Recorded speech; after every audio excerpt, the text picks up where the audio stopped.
everyone. I'm going to call the Board of Supervisors to order. May I have a roll call, please? Good morning, Supervisor Giomi. Here. Supervisor White. Here. Supervisor Jones. Supervisor Schutte. Here. Mayor Bagwell. Here. We have a quorum. Thank you so much. We're now on to agenda item number 3, which is our invocation, and I think I saw Brady. Come on.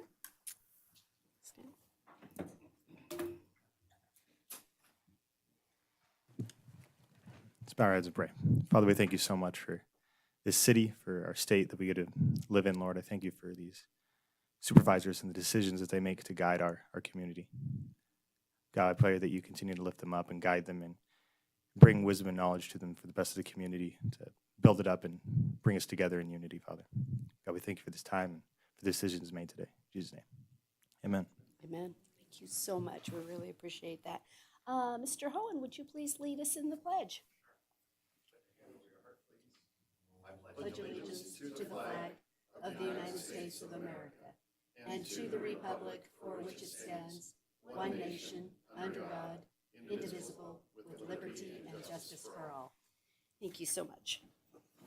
Okay, we're now on to agenda item number 5, and I'll take the pleasure of the chair just for us to have a moment of silence in support for Kay Bennett. She was a supervisor here for years and she passed away, so if we can just have a moment of silence.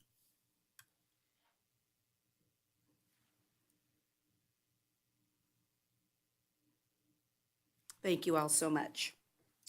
Okay, now public comment.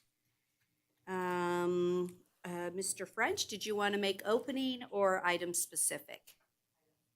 Okay, thank you.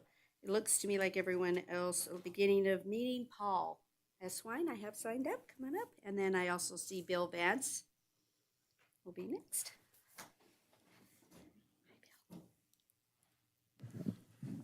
Good morning, Supervisors. Good morning. I'm here to speak on behalf of the applicant for the appeal of the Planning Commission denial of a special use permit for an ADU. I'm not going to address the specific issues of his appeal, but I would urge you to consider that ADUs are a valuable source of low-income housing or just expanding the housing market, and also to have you question the validity of, or not the validity, but the efficacy of having such restrictions on ADUs in our zoning ordinance. Right now, a person can buy, rent a house and have as many people as can fit in that house. You can have as many cars as they can possibly fit on their property. But we have a restriction on adding an additional building that limits people to only having family members live there with no rent. And it just doesn't make sense to me from a land use perspective to say there's a difference between a family member and someone just renting a property.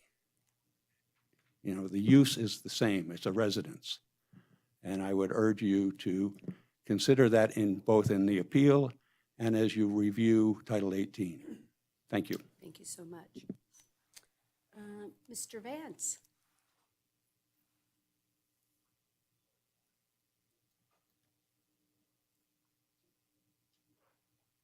Good morning. Good morning. Would you push the button so that it's green? There you go. Good idea. I am here to speak in strong support of Mr. Johnson's appeal for the item that on Ormsby. It's just not right what has happened to him. And I strongly feel that way because as a longtime planning commissioner, planning chair, and seeing a lot of things go down, it's just not right. Mr. Johnson was issued, and I live right across the street from him. Mr. Johnson was issued a building permit in 2019. He proceeded with that building permit, has spent, I don't know, probably $70,000-$80,000 to improve this building. And then because of COVID, I think, he couldn't get any subcontractors. And so his building permit expired. And then when things settled down, he went to renew it. And the planning department says, sorry, we made a mistake. There's a letter in your packet to that effect. And you cannot proceed on your project as applied for. That's just not right, and it's just not fair. And I am hoping that this board will allow him to just renew his permit as it originally was. It's the only thing that would be fair, and it's the only thing that would be right. Thank you. Thank you. Everyone else that has signed up has indicated that they will do it at a specific item, but is there any other general public comment? Okay, seeing none, then we will move on to agenda item 6, which is approval of our minutes. Does anyone have any corrections? Seeing none, I'll accept a motion. I move to approve the Carson City Board of Supervisors meeting minutes of August 4, 2022 as presented. I have a motion and a second for approval of the minutes of August 4th, 2022. All those in favor, please say aye. Aye. Any opposed, say no. Motion carried unanimously. Thank you. We're now on to our consent agenda. Item 11A will be pulled for discussion. Is there anybody else that would like any other consent item pulled for discussion? If not, I'll accept a motion for everything with the exception of 11A. Move to approve the consent agenda consisting of items 7A, 8A, 9A, 10A, 12A, period, as presented. Period. Yeah, okay. Do I have a second? And I have a second. All those in favor, please say aye. Aye. Those opposed, say no. Motion carried unanimously. The record reflect all except for 11A were approved on the consent. We are now going to take up item 11A on the from the consent agenda, which concerns the master license agreement between New Singular Wireless and Carson City. Who's going to, Dan, are you going to start us off? Yeah, Mayor, I can. Dan Stuckey, Deputy Public Works Director for the record. So I think the board remembers this has been quite a process going through. We brought a master license agreement template forward for approval probably about a year and a half ago now. We've been working with a couple different providers, but AT&T requested some changes to that template. Primarily, or actually all the changes are associated with that insurance requirements section of the master license agreement template, which is in your packet. Because the template was approved by the board and because this is a change to the template, that's why it is brought back in front of you today. So I believe, is the applicant here by any chance, or do they have a representative? I know they're aware that this is being brought to this meeting, but I don't know if anybody is here representing them. Okay.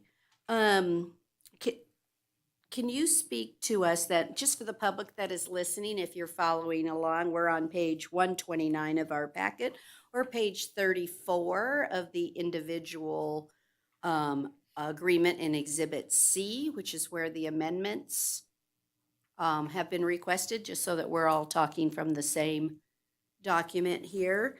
And if we could start with section 1.2 there. Licensee shall endeavor to require any of its contractors. Can you tell me, unless I'm misunderstanding the paragraph here, so if they have a sub, the sub may not have insurance? Because endeavor to means they're going to ask them for it, but it's not a requirement. So let's say they have a sub that is unable to have the $2 million insurance. What liability change is that for the city? What coverage does that change for the city? Does it let AT&T, how does that impact us as a government? Sure. You are correct with your interpretation. This is Todd Reese, Deputy DA for the record. You are correct about your interpretation of the words endeavor to. As originally written, it would, the same insurance coverage required of AT&T would be required of its contractors. With the insertion of Endeavor 2, it will require AT&T to ask or to use its best efforts to have their contractors have the insurance required by Exhibit C, but it won't require that. Now, I believe part of your question is what was the impact of that to the city? In other parts of the agreement, or let me start here. Just because the contractor won't be required to have the insurance limits as stated in Exhibit C, doesn't mean that the contractor won't have insurance. Contractors in general carry insurance. It may be at a lesser level than required by Exhibit C, and any contractor licensed by the state of Nevada is required to either have a bond on file with the Nevada State Contractors Board. As to the agreement itself, in Section 7.4 of the Master License Agreement,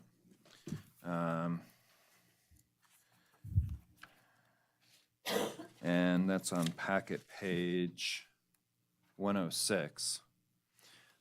It says damage to licensor property. And that section reads that if the licensee damages or disturbs the surface or subsurface of any right-of-way or adjoining property, or any pole, streetlight, fixture, traffic signal equipment, intelligent transportation system, or other public improvement, in the exercise of the rights granted through this agreement, licensee will promptly, at its own expense and in a manner reasonably acceptable to the licensor, repair the damage or disturbance.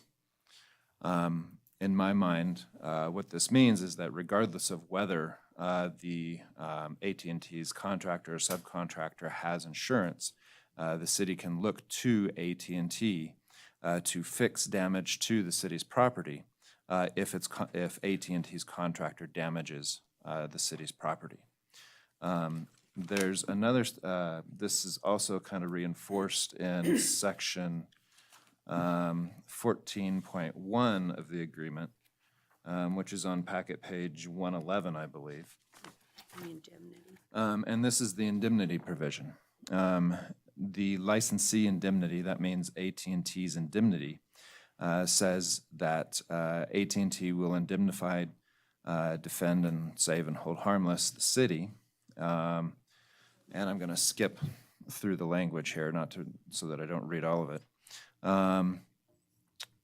Against any and all demands, claims, proceedings, suits, and damages, including without limitation property damage, environmental damages, personal injury and wrongful death claims, which may be incurred or which are incurred by or asserted against the city by reason of the negligent or intentional acts, errors, mistakes, or omissions to the extent caused in whole or in part by AT&T or any of its contractors or subcontractors, or anyone directly or indirectly employed by any of them, or anyone for whose acts any of them may be liable.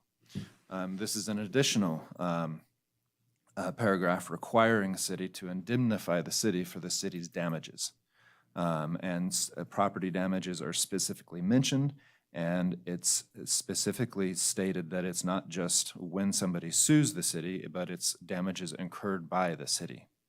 So the city, even though a contractor might not have the insurance required by Exhibit C, AT&T will have that insurance. And regardless of whether AT&T has the insurance, the city is still has the ability to look to AT&T to satisfy any damage to the city. The other concern about a contractor not having insurance is damage to people or property other than the city. In this case, to the extent that the city might be sued by a third party, the indemnity clause would require AT&T to indemnify and defend the city. As far as the individuals who are injured, they would have the ability to proceed they don't have a contract with AT&T, of course, but they would have the ability to proceed through a lawsuit against AT&T or against the contractor, as the contractor would be an agent of AT&T, and to try and recover their damages from AT&T. In that instance, the insurance that's required by of AT&T to have through Exhibit C may also come into play. There's a wide variety of situations that could arise in those circumstances, and unfortunately, I can't comment on any. I can't speculate on any specific one that might arise. With that, I would I'll return it to you, and if you have any questions, I'll be happy to answer them. Okay, thank you. I see Supervisor White, question? Thank you. First, I want to thank staff for the extended conversations we've had regarding this word, endeavor. Emails as late as 10:30 last night. Thank you.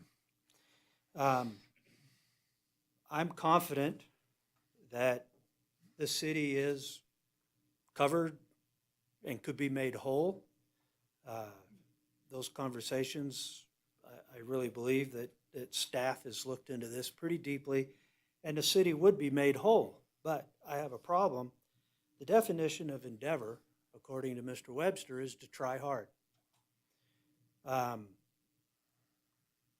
Being involved with multiple nonprofits, we are required to obtain this kind of insurance if we use city or state property.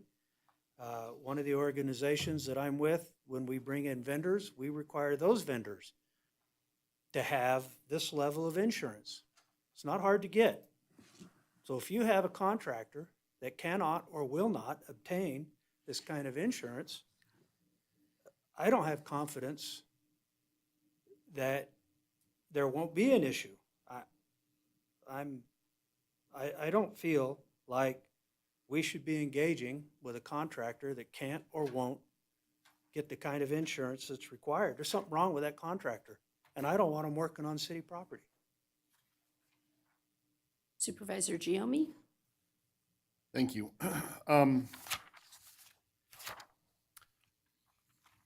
I guess my question is, why, if we thought the language important enough to put in initially, well, let me ask you that. Why did we think that section had to be in here if we now don't think it needs to be in there? As Supervisor White mentioned, the city requires this level of insurance of many folks. In particular for like the encroachment permits that contractors might get require this level of insurance. That said, so in general, this is kind of the city's base level insurance that we ask for.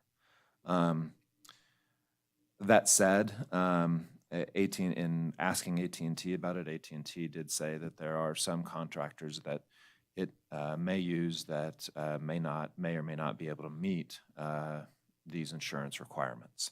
And so it asks for the flexibility to say, hey, we will do our best to ask them to get this insurance, but we don't want to be required because that may affect the contractors that we can use. In general, I don't have a specific example for you, but we, in negotiating contracts with other city vendors, this issue has come up, and city vendors have asked for relief from some of the insurance requirements. In general, these are smaller businesses, smaller vendors.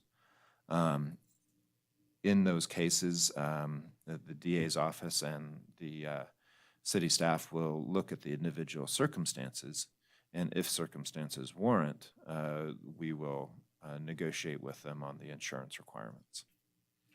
So then, if that's the case, then why wouldn't we put language in here that says that, as opposed to just saying endeavor to. I mean, because, you know, someone could come in with 500,000 worth of liability insurance. And True. we may decide that that's not acceptable to us, but in True. this case, it would be acceptable. I guess that's what I'm struggling with. If I endeavor to doesn't seem right to me. If we want a lower number, let's put a lower number in there. If we're Okay. willing to accept a lower, that's just me. I mean, I don't feel like I can vote for it the way it's reading right now. I would prefer to leave it the way it is to changing it to this. Well, endeavor can mean zero. So it's really not, Well, except that the state wouldn't allow that. I mean, they couldn't get a license. well, it depends. Talking about state property, though. Well, no, they have to have a And they're contractor's not license. necessarily that type of contractor. It may be a small jobber that's a time and material, because they're just gonna go, and they don't Well, they still need have the to be- license, well. right? So endeavor means zero. So I'm comfortable, I think maybe, again, with if your subcontractor needs a lesser level, you have to submit that to us for review versus endeavor means zero. Could mean zero. Doesn't necessarily mean zero. They'd be nuts to work without I insurance, think there's but better language we could put in there. yeah, I think that endeavor's just not winning the day with us. I mean, do you Do you wanna want try to do call that them? now? Do you want to make Or do you a wanna call bring it and back? have me bring this item back to see if there's some other language that we could We, bring this back a little bit later? certainly, we can certainly, give the- we can certainly reach out to AT&T and see Okay. if there's some language that we could You know, like negotiate. submission and I guess agreed upon by I- the city or you know, something. I don't know. Go work it out. I guess for my 2 cents, it should be the language we're comfortable with, not the language they're comfortable with. Well, they I- have to accept what we Well, changed. they have to design. accept what we change, or they Right. can not put up a 5G antenna. Right. You know, I want to reiterate, as a nonprofit, I've never been given the inclination that the city would negotiate on the level of insurance. It is what it is. We have negotiated on many special events and things of the nature. When you have a small business, it's not as easy as you think that you can just walk into an insurance company and get a $2 million policy for a $100,000 event. So, well, yeah. yeah, everything's not as easy as you think. I guess the thing for me is, Right. and I know we can't put this in there, but if they were gonna use a local contractor, someone from Carson City, I'd be a lot more inclined to allow a lower level of insurance. But if they're gonna bring a contractor in from out of the area, then I don't feel as endeavored to do that, because that local contractor is committed to the community, and there's a valid reason, in my opinion, to lower the insurance limits, because they're gonna be in this community doing good and doing business. But I don't have any faith that AT&T is gonna bring in a local contractor. I suspect they're gonna bring in a contractor that they've used in Arizona and in New Mexico and everywhere else. So I'm, the more I talk, the more inclined I am to not allow it to be changed at all. That's where I am. So, sorry, doesn't give you much direction. I think it gives us sufficient direction. We'll. Reach out. We'll yeah, bring if- this, you let me know and we'll bring the Yes. item back in for discussion. Let me take any public comment though, in case there might be any on this item while they reach out to the contractor for discussion. Mr. French?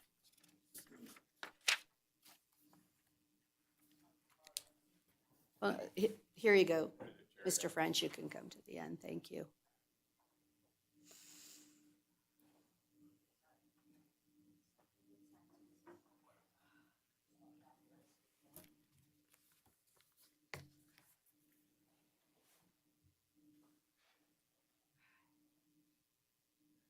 Morning. Jenny French, Carson City, Nevada, Mayor and Board of Supervisors.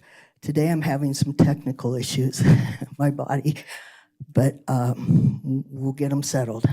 The change in temperature triggered some of this, but the main thing is, we spoke yesterday, and one of my concerns, speaking of pointing to the mayor at the time that I just said we did, and she was very cordial to give me a moment of her time. It turned into a bit of a long moment, but this is relating to my concerns that had started the first towers that are coming into town.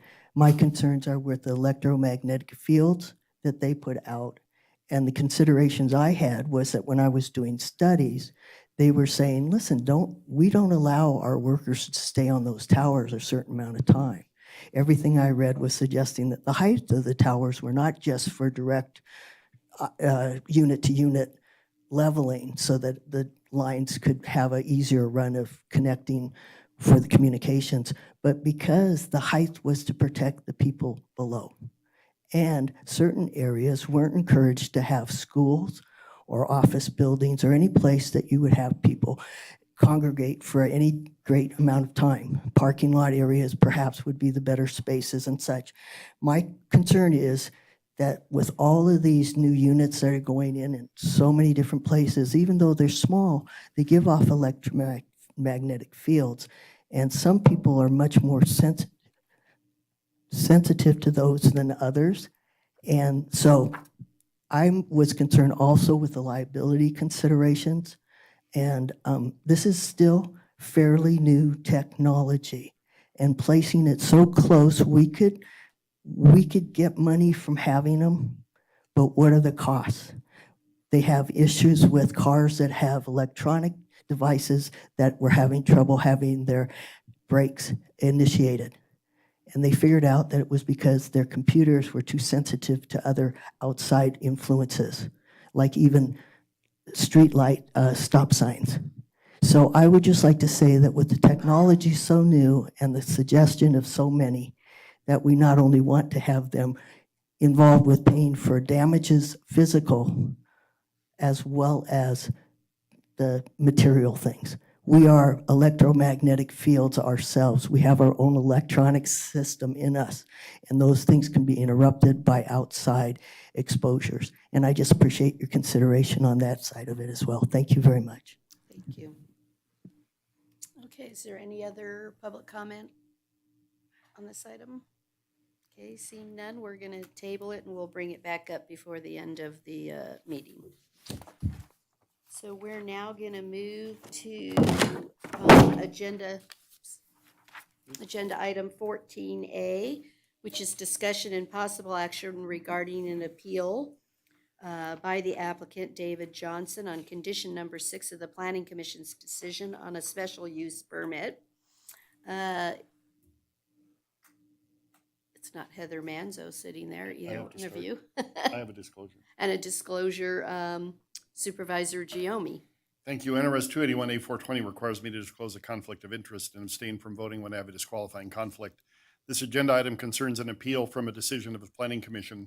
During my time as the Carson City Fire Chief, I was involved in 2014 with a master plan review of the real property that is the subject of this appeal.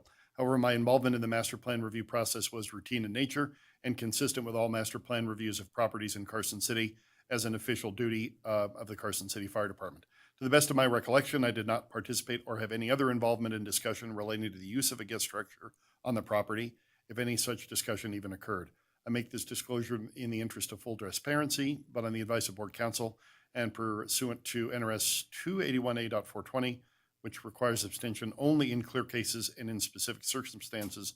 I do not have a disqualifying conflict and will be voting on this matter. Thank you. Thank you.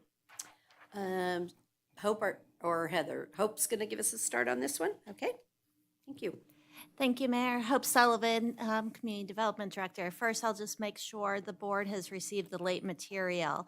You received NPR 14032, the entire packet, building permit 18015, some paperwork on that, as well as the plans, a building permit sheet regarding a warehouse, and some documents from the assessor's records. I'll also point out that in reviewing the records, at times this property is referred to as 1555 West King. I don't know when, but at some point the address changed to 1555 Kings Canyon. So if your paperwork refers to 1555 West King, it is the same property. With that, I carry this book around, and there's lots of rules in it. I don't come see you with this book a lot. I come see the Planning Commission with this book all the time. So the Planning Commission deals with the zoning ordinance every single meeting. You don't necessarily do that, so I want to start with some of the rules that are in this book that the Planning Commission relied on. It's not going. If you'll play with it, I'll keep going. Okay, first, sorry. Thanks, I turned that one up. Sorry, while we deal with technical issues, I'll keep going. Building area. So what's a building area? Building area, you can just say that, means the total square footage of all the spaces within the exterior walls of a building. So what's that mean and why am I telling you? You can have a building like a barn, okay? It's one floor. So when we look at the building area of that building, it's essentially the footprint equals the area. When you take that same building, even though the roof stays the same and the walls stay the same, and you create a second story, you've changed your building area because we're looking at the total square footage of all the spaces. You've created more spaces. So that's something I think was important and will become important in this discussion. Building area does not equate to building footprint. They're different terms. Next, we look at our single-family 6,000, 1804074. So the property zone, single-family 6,000. Every time I give this training on Planning 101, I say zoning means two things primarily. How can you use your land and what's your dimensional criteria? So we're going to talk about how can you use your land when you're zoned single-family 6,000. And again, something the Planning Commission looks at all the time. Okay, a primary permitted use, single-family dwelling. Yep, you just get to have that. You don't have to ask anybody for permission. You just go get a building permit. Accessory structures are allowed, a garage, for example, a shed. You can just do that. That's okay. You can go get a building permit, but you need a primary use, and that's going to come up when we talk about the NPR. And then there are certain things that are conditional uses. That means staff does not have the authority to allow those uses to establish. Only the Planning Commission has that authority. And included in that list is a guest building. Okay, so what's not on that list? Two-family dwellings and multifamily. So those uses are not allowed in the single-family 6,000 zoning district. So just to recap, if you want a single-family dwelling, no big deal. It's an allowed use. Go get your building permit. You want to build an outbuilding like a shed, a garage, no big deal. Go get your building permit, provided you have a primary use. And if you'd like to have a guest building, then you need to go see the Planning Commission, get permission to establish that use. If you'd like two primary residences, which I would call multifamily or two-family dwellings, that's not allowed in the single-family 6,000. So what's the guest building? A guest building, if we look at our development standards, and I'm going to have 4 slides on this. I'm not going to go real deep into them. Don't worry, Mayor. But there's just some parts of 1.4 of our development standards which addresses guest buildings I do want to highlight. But I'm showing the totality of the regulations to let you know, and it sort of goes to what Commissioner Eswine was talking about. We have lots of rules about guest buildings. And again, you could like the rules or not like the rules, but the Planning Commission has no choice but to enforce these rules. That's their job. So the guest building refers to a dwelling on the same law as the primary dwelling unit and ancillary to it. Go to the next one. What we read in our development standards under 1.4.2 is recordation. When we have these guest buildings, the property owner, prior to the issuance of a CO for the building permit, has to record a deed restriction against the subject property with the city's recorder's office stating the guest building's occupation limitations contained in 1.4.10, which we'll get to in a second. We also have a maximum size limitations when we look at guest buildings. It says essentially in the SF6, we have a maximum size of 700 square feet or 50% of the size of the primary residence. Go ahead. We don't have anything that I want to talk about on this. This is just showing the scope of rules we have about guest buildings. Next one. Okay, so then we have 1.4.9.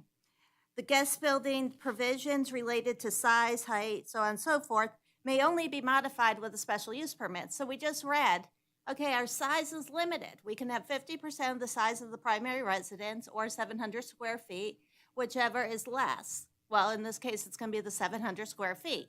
If you want to go more than the 700 square feet, you have to go to the Planning Commission and get a special use permit. Staff has no authority to let you go more than 700 square feet. Also on this slide, we have what Commissioner Eswine was talking about, a tenancy limitation. What it says is the guest building may only be occupied by family members of the primary residence, and as defined in the municipal code, or their non-paying guests. These guest buildings may not be rented as secondary dwellings. This is from the code. Planning Commission is reading the code and saying, well, the code said it, we don't have discretion. So that's just sort of some background on this book I carry around with me that the Planning Commission has to read all the time, and today you get the pleasure of reading it too. So let's talk about the property. Ms. Sullivan, can you Yes. tell us what date that particular code was implemented? that I you were reading? believe it was in 2001, and I'll look it up for sure, but I believe in 2001, Title 18 was rescinded and reestablished, and that's as far back as I went. Thank you. The subject property. The subject property is zoned single-family 6,000, which means you have a minimum lot size of 6,000 square feet. The subject property is 1.01 acres, which is just shy of 44,000 square feet. The property is improved with 5 buildings, a primary residence, which is 2,088 square feet, and 4 accessory buildings. And the next one. If we look at the plans that were associated with NPR 14032, and that's a little bit hard to read, so I apologize on that, but it was hard to get it on a slide. That site plan, and it actually was a conceptual parcel map that was prepared by Hayden Engineering for La Piccola Construction. And what that's identifying, if we start at the top or north and work our way south, the large building's an existing home. The building behind it is an existing shed. The next building at the end of the driveway is an existing garage. Going on where they have a proposed lot line, that small building that's just south of all that is the existing root cellar. And then Hayden Engineering has labeled that southernmost building, which is the subject building, as an existing barn. The current owner's plans, which were drawn by property owner David Johnson, shows 3 buildings on the site. The existing home, which it says existing house, no changes, existing garage, and then for the subject building, it says house to be remodeled. The engineer's stamp on these plans is for structural elements only. Okay, so what are we doing here? The property owner is seeking to remodel an existing 1-story building that per his plans consists of a great room, a master bedroom, and an attached garage. So again, the existing floor plan prior to the 2019 building permit essentially had an attached garage, a great room, a master bedroom, and that's in your packet. The applicant's now seeking to convert this building to a 2-story, 4-bedroom house with a full kitchen, 2.5 bathrooms, continuing to have the attached garage with a washer and dryer in it. Again, if we go back to the very first slide, we talked about building area. This, in fact, increases your building area. Okay, so the owner starts with this 2-bedroom and attached garage and ends up with something bigger than that with an attached garage. So how do we get there? And we're not really 100% certain what that building was, right? Because we're seeing all sorts of stuff. So I think we have 4 options. One, we could say, okay, there were always 2 primary residences on that property. And I think that's what the property owner's telling us. That was always a house. I bought it as a house. And Mr. Vance said it was a house. Well, if we have a primary residence being remodeled, we talked about what are those allowed uses in SF6. And I said the primary use, single family, accessory uses, conditional uses, multifamily, 2-family, not on the list, not allowed. So if we have 2 primary residences, that means we have a non-conforming use. A non-conforming use can only be modified within the special use permit. Staff has no authority to do that. We could say the building was a barn. That's what the staff thinks, because that's what we rely on our own records from 2014. We have a letter from the planning manager at that time, which on pages 2 going on to page 3 of 6 in her letter, she talks about the barn. And she talks about that there's not a primary use if we subdivide that land. You end up with a barn and a root cellar. You need to establish a primary use. So if we start with the barn, and then I also provide as late material a permit that indicates there's a warehouse. I'm not sure if the warehouse is the barn. I don't know what the warehouse is. It just says warehouse, and I think they were getting some electrical work on that. So if it was a barn or if it was a warehouse and we're going to turn it into a guest building, let's go back to that second or third slide. I can't approve a guest building. Only the Planning Commission can allow a guest building to be established. And since this building will be more than 700 square feet, only the Planning Commission can authorize that size of a guest building. And then we could say it was already a guest building. Well, guest building's a conditional use there. That can be there in SF6, but now it's going to get bigger. So again, special use permit, because we just saw in that 1.4, only Planning Commission can let you have more than 700 square feet. So every single scenario I can think of leads me to a special use permit. We always try to get to yes. We try to get to yes in the most efficient way possible. And again, looking at every single solitary scenario, thinking about every single possible use that that building could have been, it was going through the Planning Commission. So in 2019, there was a building permit issued in error. Staff has been very open about that. I don't know why. I don't know how, but I believe that was an error, and there's no way to get to where Mr. Johnson wants to be short of a special use permit. The building permit did expire, and he resubmitted in 2022. Staff did look at the request, looked at the code, again, our big code book, and said, we don't have the authority to do this. We have to give this to the Planning Commission. So on June 29th, 2022, Planning Commission considered a request for a guest building to exceed the 700 square feet.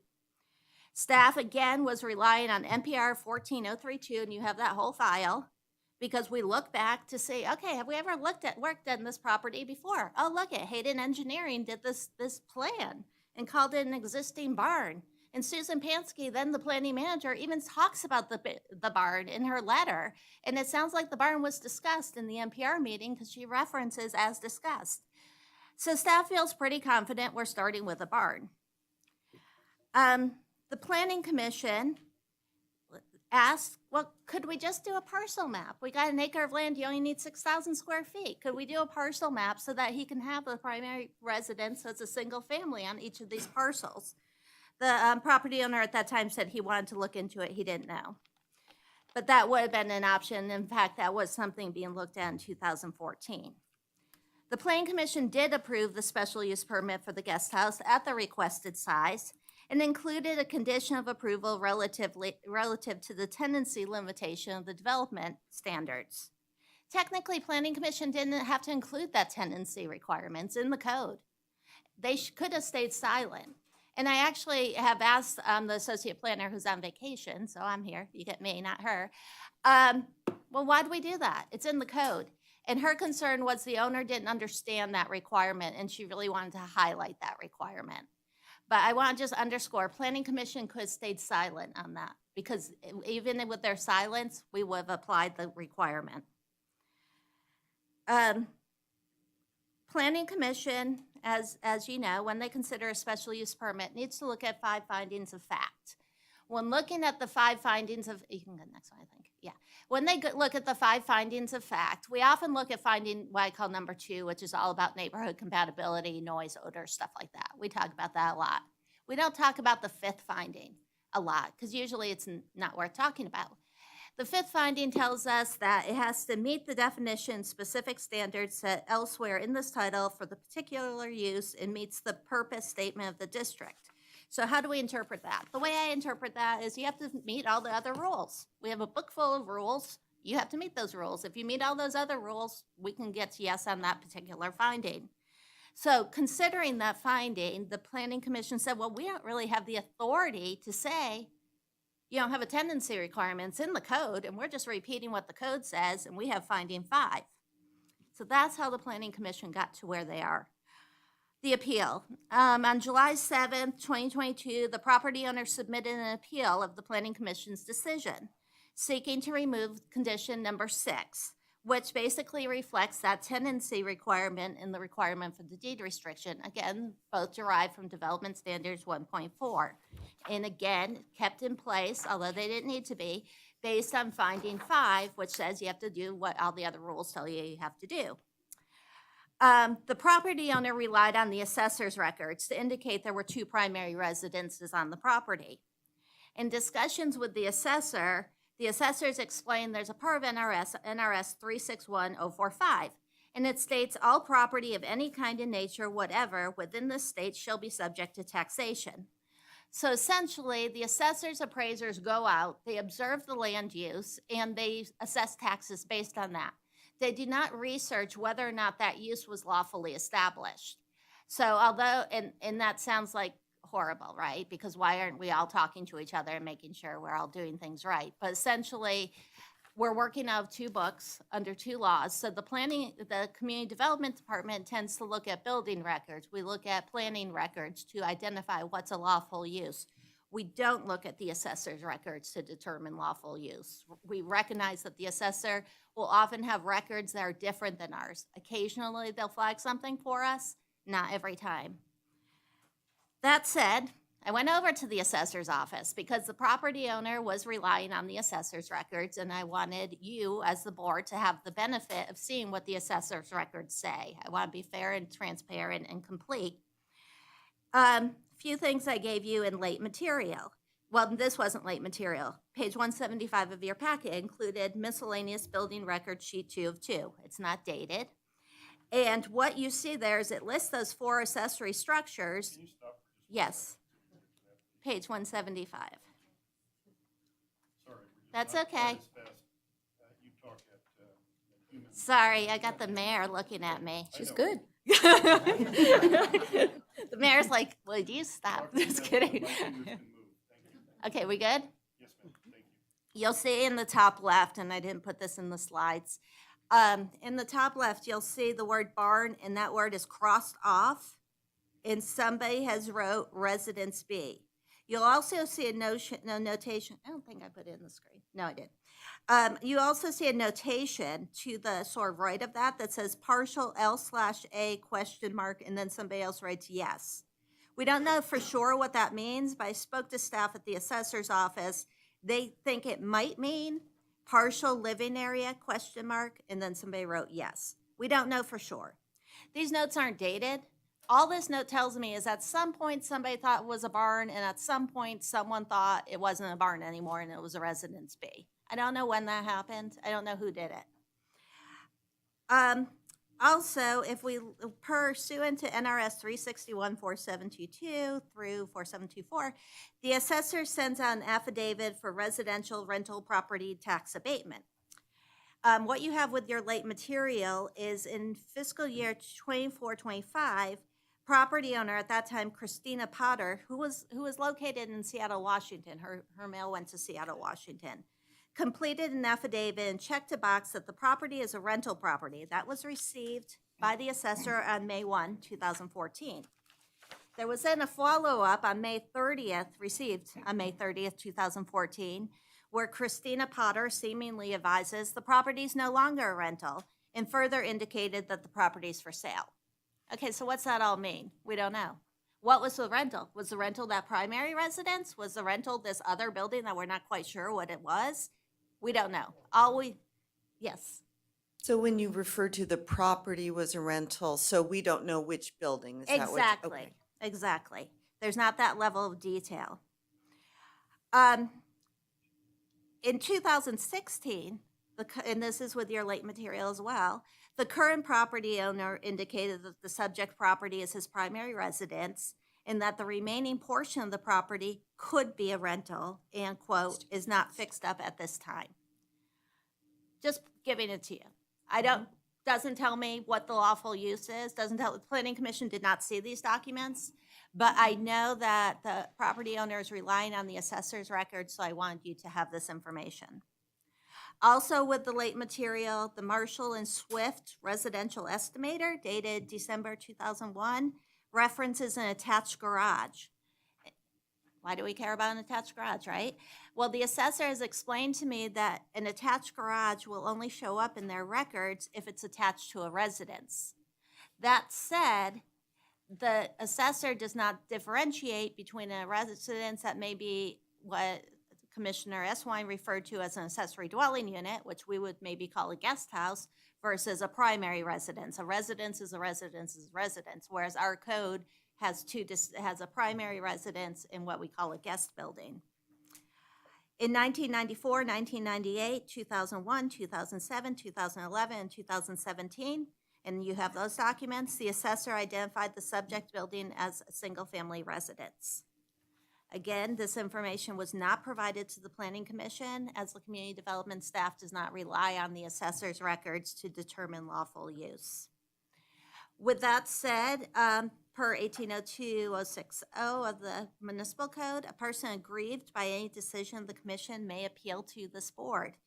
The standard of review is an abuse of discretion standard, and the board may affirm, modify, or reverse the decision, which is the basis of the appeal. And with that, I'll conclude. Thank you. Does any member have a question for Oper team? So let's go with the error in your estimation. The error occurred in 2019. So what is the remedy for the error? Because let's just talk the plain English here for everyone, because I think that's the crux of the decision and discussion here, right? He relied upon a governmental entity.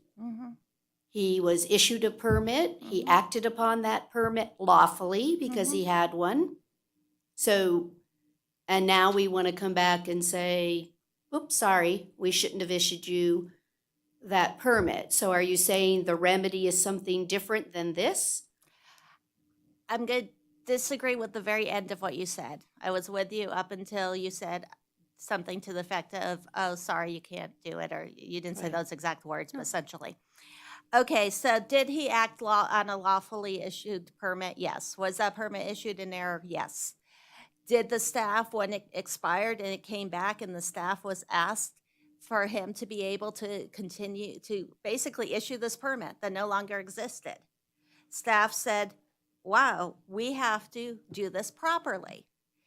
We were very transparent with the Planning Commission on what occurred in 2019, and I think because of that, the Planning Commission said, okay, yes, you can do exactly what you want to do. And I think had that application come before the Planning Commission in its present form prior to that 2019 permit, I'm not sure it would have been so easy to get, to be honest. But we don't know. We're not there. That's water under the bridge. Right. But for the Planning Commission to say you can have what's essentially a primary building and have two primary buildings, and which is absolutely not allowed in SF6, that's a reach in my book. So we're not here to say the Planning Commission said he could not do that. The Planning Commission said, yes, you may do that. That permit you got in 2019, yes, you can do that. We're going to say yes on that. However, the code will allow this building as a guest building, not as a second primary dwelling, because a second primary dwelling is not allowed in SF6. Therefore, you have to follow the rules for a guest building. So he never intended to do a guest building. I think the clear and convincing or discussion, that was not his intent, nor was it ever his intent. It was to be a rental. So going and getting a special use permit with a condition that he cannot fulfill does not match what the 2019 permit was, which is, yes, you can build it without a condition. The question that I have is let's go the other direction. Okay. 2019, he completed the activity. He does not have an expired permit and he finishes it. Would our code then still come into play? And if someone called and complained that he had a renter in there, he would still be out of compliance. So I'm trying to, if that makes sense to what I'm trying to say here. If I'm looking at this, and let's say I wanted to find on his behalf and say I'm not going to put in the condition, the code would still apply? Is the condition superfluous? Is that what you're telling me? Doesn't matter whether the condition's in here or not. You're going to get stuck with what's in Title 18, and we're still going to whack you if you have a renter in there. I don't want to Is that say what you're whack, telling me? but Well, I think. But is that what you're telling me? I will say that we have, when you say the condition's superfluous, I don't know that I'd use that word, but I'm going to say you're right. Yes. What we've done over the years is in doing the conditions, what used to happen, for example, I'll pick on fire department for a second. The fire department used to say, you have to follow the fire code. Well, then what if somebody says, well, or you have to have sprinklers? Well, then what if the person comes before the planning commission and says, I don't like that condition on the sprinklers. I want you to get rid of that condition on the sprinklers. Planning commission can't get rid of that condition on the sprinklers. It's required by the fire code. So what we've done over time is we have not included in the conditions of approval things that are just plain old required. So that's why I posed the question, well, why was this even in the conditions of approval? And the staff included it because in conversations with the property owner, they felt there was something less than a perfect understanding of what that requirement was. And so they wanted to spotlight it and make it really clear. That said, to go to the rest of your question, what would occur if he just completed it in 2019? If there was a code enforcement case, say the neighbors called, said he's using it as a rental, but he has his primary residence, that's the guest building. Code enforcement very well could have gone out there and said, this is a guest building. You're not allowed to have two primary residences. When this was constructed, the intention was it was your second accessory building, and call it an accessory dwelling unit, call it a guest building. The rules apply. And Heather Ferris, our planning manager, and I talked about this. And in our discussion, we said, well, let's pretend there's a rule about hairdressers. Hairdressers have to stop work at 9 o'clock at night. Just pretend. And that rule's in the code. And every hairdresser has to comply with that rule. And let's pretend we allowed a hairdresser to establish at the mall. But the mall, you're not allowed to have hairdressers at the Carson Mall. But they established, we messed up, they're there. They still have to close at 9 o'clock like every other hairdresser. Even though they're in a spot where they shouldn't even be, there's still that rule that applies to hairdressers. So I guess I would say, even though it's in the code, what's in the code applies, just like with those fire sprinklers. If the use requires a fire sprinkler, we can't really talk about it. It's just in the code. And so this is why the Planning Commission got to the conclusion they got to. Let me say that he was a rental from 1990. Let's say he had 2 units on his property in 1990. This ruling came in 2001. Does that mean that he doesn't get to continue his non-conforming use? Because that's the other discussion here. And he can do a non-conforming use. He can continue it. He can expand a non-conforming use with a special use permit. So if this board determined that the use was legal prior to 2001, I think you said this code came into place. So if there was a 1995 document that showed it as a residence, that was a residential unit, could we not indicate then that it's a non-conforming use and the expansion was granted by the Planning Commission with a special use permit, remove that condition? It's not grandfathering, but it's the expansion of a non-conforming use. Could that not be considered? Had the staff No. not relied on the 2014 major project review documents and been able to say, you know what, this has been a dwelling. This was lawfully established as a dwelling, which is what you're referring to. So what's a nonconforming use? A nonconforming use is a use that lawfully established, then the rules changed. That use gets to continue to be there, continue to operate the way it operated the day it was established. So our hairdresser, she establishes in 1975. In 1980, we create the rule, you can't operate after 9 o'clock at night. That hairdresser who started in 1975 can operate till midnight because she was there first. She was lawfully established. So had the staff not had that 2014 major project review, not had that Hayden plan, it's possible, and I can't say what we would have looked at. I'm not prepared to say that. We looked at the most recent information we had. It's possible that the conclusion could have been, that was a dwelling. That was lawfully established as a dwelling at some point in time prior to 2001, prior to rules about guest buildings, prior to rules about tenancy. Those aren't the facts as the staff sees them. They weren't the facts as presented to the Planning Commission, but they are clearly what was observed by the assessor. That potentially the applicant relied upon, which is also a legal record. It is a legal record. Okay, Supervisor Giomi, you had your hand up first. I mean, I assume you're going to let the appellant comment? Oh, yeah, they'll come to, we're Okay, just doing the so- questions of Right. this. for now. Hope, in our revision of Title 18 and the development standards, we have the board, although I didn't personally vote for this, the board as a body requested a change to this part of the ordinance to change the definition and no longer require it to be pertinent to family members. I'm not recalling that the board did that. You're going to bring it back? I We haven't know decided the yet. planning commission was very clear when they reviewed Title 18 that they wanted to retain the tenancy requirements.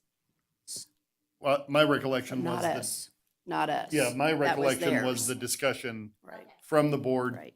the direction to you in, because I remembered because personally I was not for it.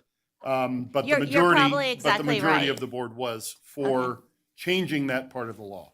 So if that part of the law were to change, this is a moot point.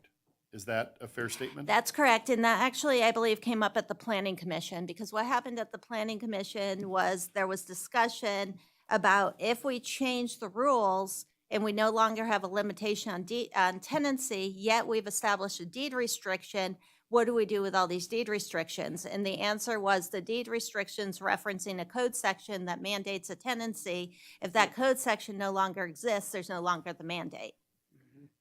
It automatically corrects Right, itself. no, I get it, which Yeah. again, So- in my mind, is a reason to not put Right. this condition in to begin with, or to put Right. any condition in that is already stated in law. I mean, that right there is a statement as to why you shouldn't duplicate, in my opinion, Right. putting, I think you know, it's those the things intent's into a the- disclosure, but I have publicly advocated to remove the tenancy requirement. But that's a different topic. That's Title 18. okay, thank you. Supervisor White?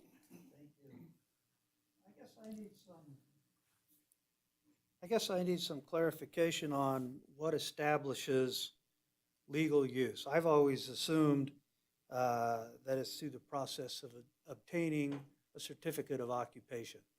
Is that what establishes legal use? Use is controlled primarily through zoning. So the zoning establishes, again, what does zoning do? Zoning tells you how you can use your land and dimensional criteria. When you get a building permit, the building permit should be based on zoning compliance. So you're right. So if that building permit then gets issued and you get a certificate of occupancy, the certificate of occupancy essentially says the building's built per the building code. But you should never get your building permit until there's a finding of zoning compliance.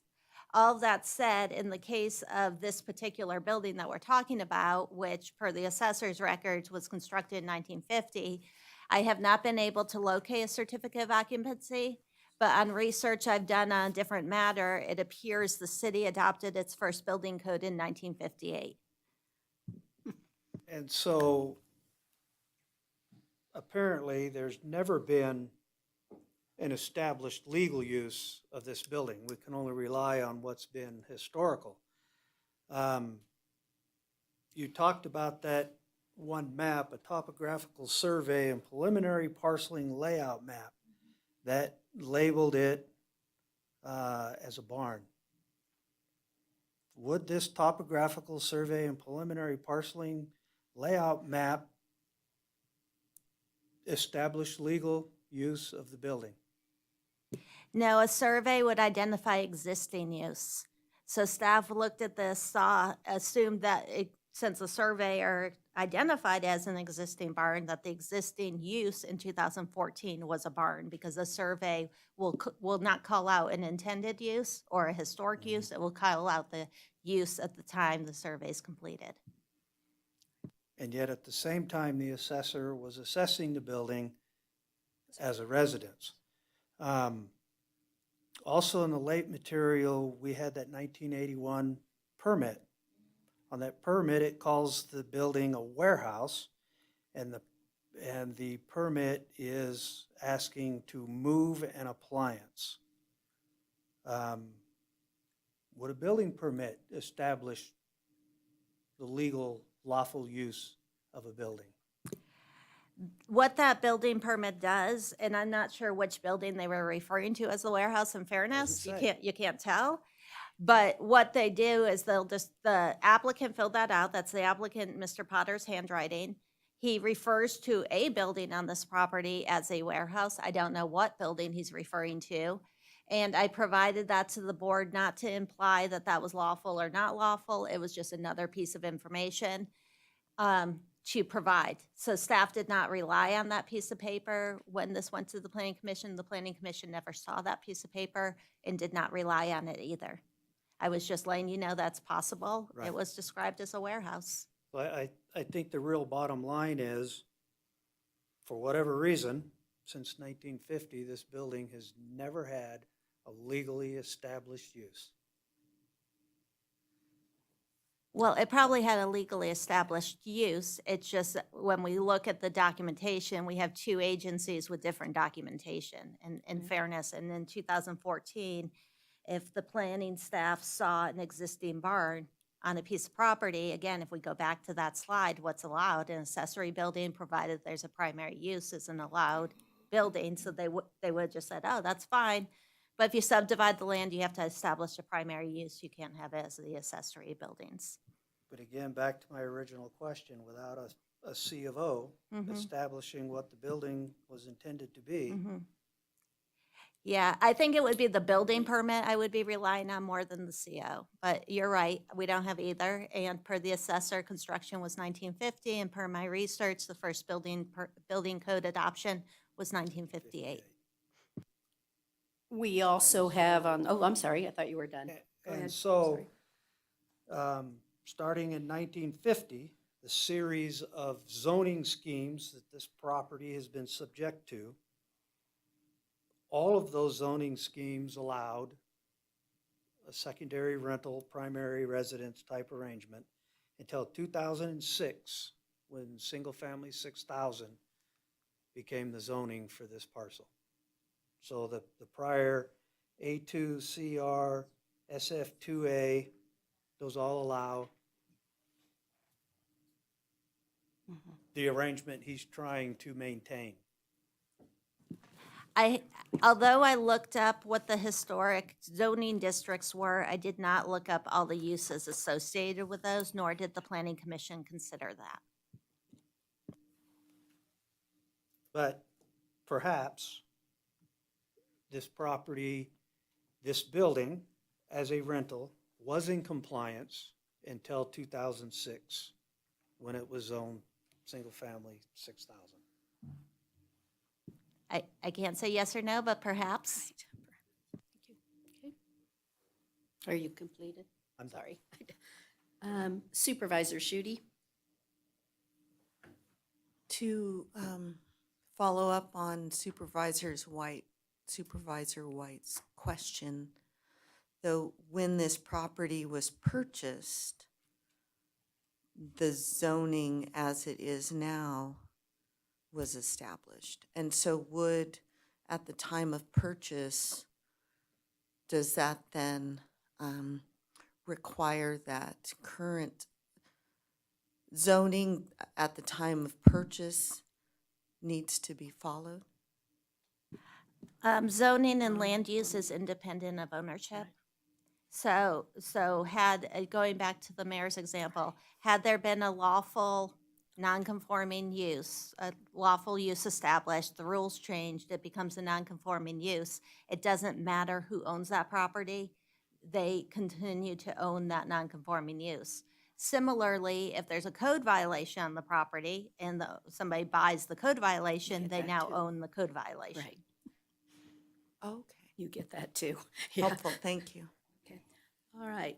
Does the applicant, if you'd like to come up, please, and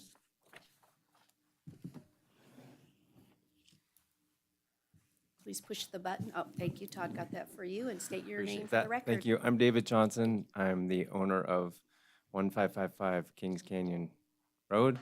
I'm a physical therapist. I'm not a professional builder. I'm not a zoner. I'm not a assessor. I'm not any of these things. I went to get a permit I mean, the simple fact is I went in there to get a permit to modify to remodel the structure. I was given the permit. I've spent, I don't know, 65,000 plus on the whole thing. It's more than half done. And I think you guys understand the implications of where I'm at. So I guess I've got neighbors that'll state the fact that it was rental in the 1970s, which precedes all of this stuff. The property's been there since the 1800s. I've got a root cellar on there since the 1800s. I don't want it to be divided up. I think it's a beautiful property. I love Carson City, and I love this piece of land that I got here, which I could not get now. I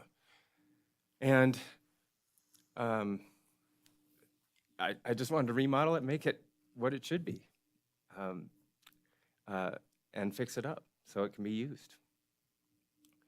That's, I guess, all I got to say, unless anybody has any questions for me. So I'll start with a question.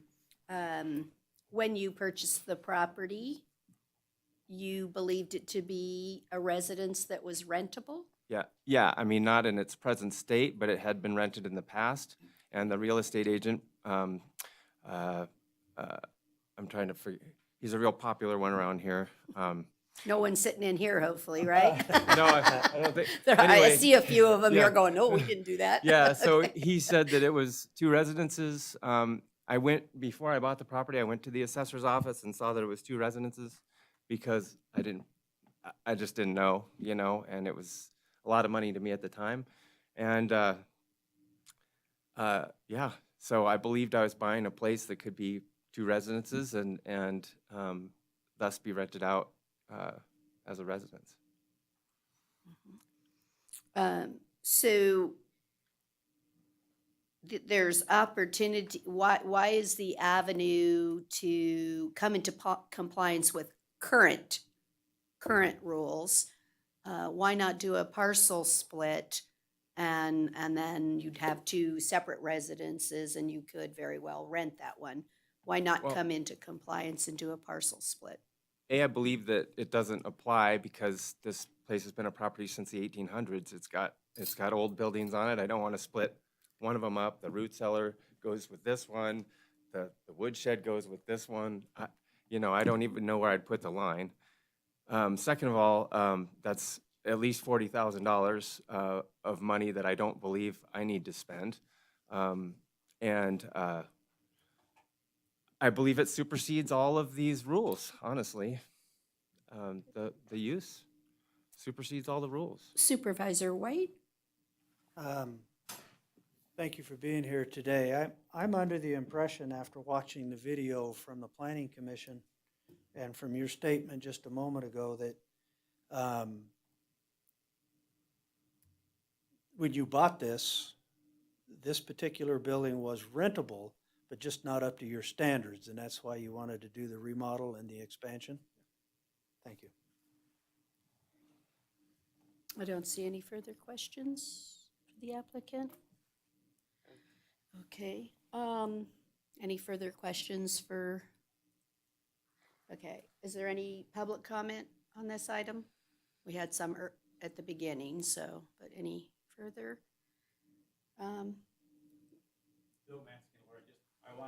You'll have to, I'm so sorry, you have to come up. Yeah, you know that, you know better.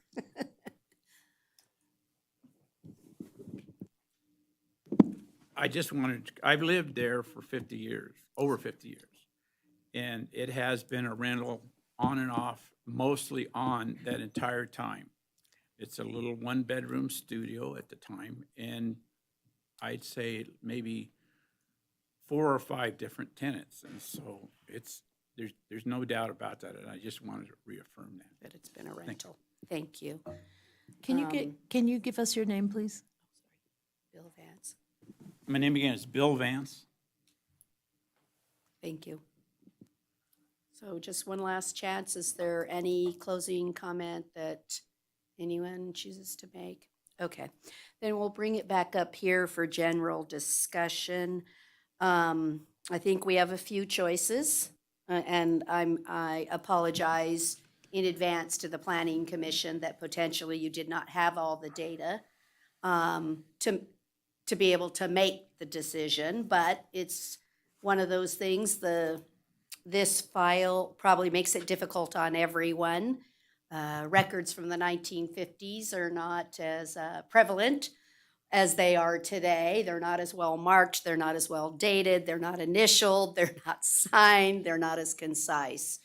The discussion for us here, I see two ways. It can simply uphold the Planning Commission, but I think we have an opportunity to determine whether or not he had a valid non-conforming use, of which then he can get a special use permit, which he did, to expand his non-conforming use. And so it's whether, to me, it comes down as to whether or not this board wants to indicate there will be a continuing non-conforming use, or whether we want to bring them to the current code. It's as simple as that. And it's which answer we feel is appropriate. I think it's and I'll just state for me, it's a 1950 building. We have evidence on the record and in testimony today that it indeed has been a rental prior to the 2001 code change. Therefore, I think that Mr. Johnson relied upon legal documents from the assessor's office that it was a rental. The forms were done legally each year by the assessor's office to ask for the rental value for a different code requirement, but that is evidence of rental property, which again, I apologize that the Planning Commission did not have that, didn't have that data. So I'm not saying they erred, but for me, I think we should continue the non-conforming use. Supervisor White? Thank you. You know, it's unfortunate that we don't have legal documents that establish the use of this property. I can tell you, looking at the photographs and looking at this building, this is not how you build a barn. And I don't think we should be relying on topographical maps and building permits to try to establish what may or may not be the legal use. So I've put a lot of thought into this, and that's why you'll notice I'm reading it. This building has been taxed as a residence since 1950, and it was reassessed as such in 2020. There's no documentation of this building's legally determined use. The building has historically been used as a rental.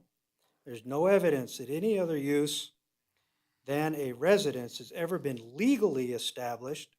There's no evidence that barn use has ever been legally established. There's no evidence that farm animals have ever been kept at this property.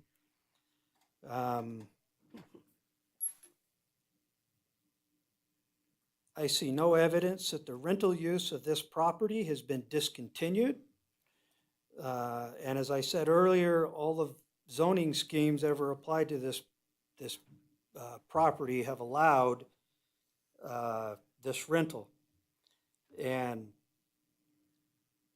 certainly the property with a rental unit as it is zoned today as single-family 6,000 is a non-conforming use. However, if you believe in the theory around ex post facto, condition 6 must be rescinded. Furthermore, CCMC 18.04.030, 1, continuation of nonconforming use. A lawful use of land or buildings not in conformance with the regulations herein prescribed, legally existing at the time of the adoption of the Carson City zoning ordinance, this title or any amendment hereto may be continued. Number 5, nonconforming parcels. All existing legal created parcels of less square footage than required within a use district are considered legal nonconforming parcels, but must meet all code requirements in that district. So we come here today because of an expired building permit. This property, by all indications, has in the past and continues today to be a legal rental unit. This property owner may well be required to have this special use permit and comply with all other conditions, but he must be made whole by allowing the continued use of this rental unit by rescinding condition 6. Anybody else want to comment? Supervisor Jones? Well, I have to support the Planning Commission. I think they've done their due diligence. I just can't go any other way. I think it's a neighborhood zoned single family. That's an old time neighborhood. It's been referred to as a barn, as various things. It hasn't been a rental consistently, as far as I'm concerned. And I've had a lot of calls from the neighborhood not wanting a rental in that property.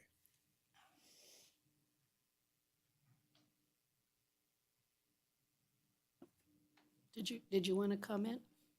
No, you don't have to, Lisa. You can just vote. You don't have to comment. It's your choice. It's a really, really tough situation. I think, though, ultimately it comes down to the it's like a 5149 type thing, the continuation of a non-conforming use. Historically, it has been used on and off as a rental, although with the zoning, technically, it's not allowed to be, but then it falls back again on the non-conforming use. And so there, I do not feel the Planning Commission erred in their decision based on the information they had. I'll leave it at that. No, I completely agree with that. I also, just for the record, don't see any need to refer it back to the Planning Commission because we have the new data. We are the trier of final fact. I want to consider a motion or discussion, and I may, if we were to uphold, I think it's more than uphold, though. I think we need to on the record, and maybe I can rely upon the district attorney's office so that it's clearly stated that it's continuing a non-conforming. It's not just that, because it's not, in my book, just removing condition 6, because then the code itself still complies. So, oh, you're ready for it? Okay, I just want to on the record make sure we cover it so code enforcement does not visit him. Well, Okay. I'll give it a try. Supervisor Giomi, ready for a I motion? move to approve the appeal and allow the continued non-conforming use with 2 residents on parcel number APN 009-01418. Okay. Any discussion? All those in favor, please say aye. Aye. Any opposed, say no. Let the record reflect that Supervisor Jones voted no. Thank you. And we'll never know what the Planning Commission would have done if they had all the information. Who knows? But thank everyone. Thank you. For their work on that file. Okay. We're gonna move on. Does anyone need a recess? Yes, let's take a brief recess. Thank you.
Board of Supervisors back to order. We're on agenda item 15A, which is discussion and possible action on an update to the city's space needs assessment. Who's going to start? Mr. Nellis, are you going to start us off on this agenda item, please? And I see reinforcements coming in. Somehow I think that might be right. Good morning, Mayor, members of the board. For the record, Robert Nellis, Real Property Manager for Carson City. I thought it'd be good to just reorient the board back to the February board retreat, just on a few slides as a reminder of the objectives we were pursuing at the board retreat. And there were three objectives. The first being what to do about the courthouse. And the second, whether or not to leave Health and Human Services where they are, or to move information technology from City Hall elsewhere. And the third objective was whether to establish a new public service center somewhere else within the city, and even possibly establish a new City Hall elsewhere within the city. On the first objective, the courthouse, there's a foreseeable need for a new justice of the peace once the population exceeds 60,000. And as such, we'd need to add a new courtroom, add offices and staff to support that, a new justice of the peace. And then the district attorney's office is currently in about 6,400 square feet of office space there. That's not adequate to meet their needs, and they anticipate future growth to where they'd need in excess of 9,000 square feet. Alternative sentencing, as I think it's well known, they've been over capacity for some time. They also have additional constraints of security and drug testing that they need to do, so it'd be a little more difficult to move them out of the courthouse to another facility to meet those needs. And then we have the clerk recorder, currently in a little less than 8,000 square feet, and they have additional needs for parking during elections. And then just quickly on the second objective that we explored at the retreat, information technology we feel is resolved by moving to the new EOC facility. And Health and Human Services, for now at least, sounds like they will remain in their current location, and possibly if Vitality vacates their current space, that would give growing room for HHS to expand into that lease space.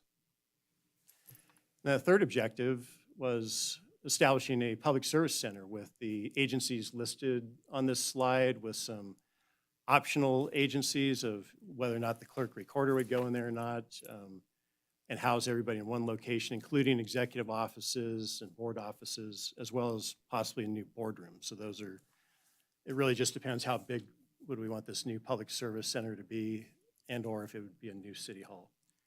And with that, I'd like to introduce Kevin Kwan with TSK Architects. He'll take it from here and talk more about the options with the courthouse. Thank you. Good morning, everyone. As mentioned, my name is Kevin Kwan, Managing Principal and Courts Planner with TSK Architects. We've been working with Carson City for several months now. We were tasked with the goal of analyzing the existing facility and looking at the space needs for 4 particular departments to understand eventually what the options would be in order to relocate, reallocate departmental locations within the building, as well as the ultimate goal of vacating enough space to create an opportunity to build out an additional courtroom. That was ultimately the primary goal of that assessment. How do we make that happen? We also were asked with looking at some public space that's in the main entrance of the facility that's referred to as the atrium. It's the big glass area just as you walk in on the second floor. It is a double height space. It currently is functioning as a art exhibit area. But in the needs of finding additional space in a limited facility, what other purpose could it potentially have for the purposes of an office or otherwise? And then third, we were also asked to look at the possibilities of exterior expansion to the building. How do we add additional square footage to the courthouse with a particular budgetary limit of $6 million? So in general, one of the things that we identified, and I should say that we've had weeks and weeks of meetings, workshops, interviews with all of the department leaders, their staff, in detail conversations with them about their current processes, how they operate, looking at their existing conditions, the spaces that they have, the desks, and understanding the complexities and the challenges that they currently face in their existing areas. We then also talk to them about if we were to make improvements, what is it that you would need to function more efficiently and to operate in better ways? And what I do want to state for today is that one of the primary things that we heard from all of the departments, a very common theme, was an issue of privacy. Privacy with staff, privacy with the public. Many instances that we heard of in which cases officers are within sharing a private office. A member of the public needs to come in and communicate with them. The other person has to leave the office in order to accommodate that privacy. So those kinds of inefficiencies and challenges that they're experiencing on a regular basis. Let's see, next slide, please. So one of the first things that we looked at, and this was part of the parameters at the very beginning of the report, the assessment, if we were to consider removing the clerk recorders from the courthouse to an off-site location that makes available on the first floor roughly 8,700 square feet. And that vacant space, how could that then be reutilized to move other departments down into it and then create the area necessary for this ultimate goal of a new courtroom? So two of the options that we looked at, we're taking what's shown there in orange and blue on the second floor, that's alternative sentencing and clerks and fines, relocating them down to level 1, the area in yellow, that's currently the clerk recorder's area, in order to allow for both their current needs as well as future expansion, staff growth, et cetera. Next slide, please. Sorry, go back one, please. I do want to point out, and this is a very critical issue associated with these two options, this move does not allow any ability to accommodate the DA's growth needs as well as the current overcrowding that they see. So that is a considerable issue with these two options. Next one. In order to address that, we then looked at a third option which considered moving the DA's office down to the first floor instead.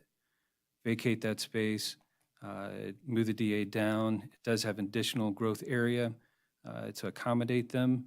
However, I do want to point out it's not enough to accommodate all of their growth needs, but it is better than what they currently have and gets them about halfway to what their growth needs are. And then the vacated area on level 2, where the DA used to be, that would be the location that the clerks and fines as well as the alternative sentencing could then move over and expand into, which would then address their both current and growth needs. One of the items that was identified by alternative sentencing, and Robert mentioned it at the beginning here, alternative sentencing has a lot of interaction with the public, in particular for one of their major procedures, which is drug testing. They do require restrooms in order to accommodate that procedure. Currently, they're utilizing the public restrooms on level 2, which does mean from a security perspective, they have to go in and clear out those restrooms from the public before they can bring somebody in order to perform those tests. So this relocation options are looking in particular at how to provide additional restrooms dedicated to that procedure, and all of the options that we presented to you today accommodate that effort.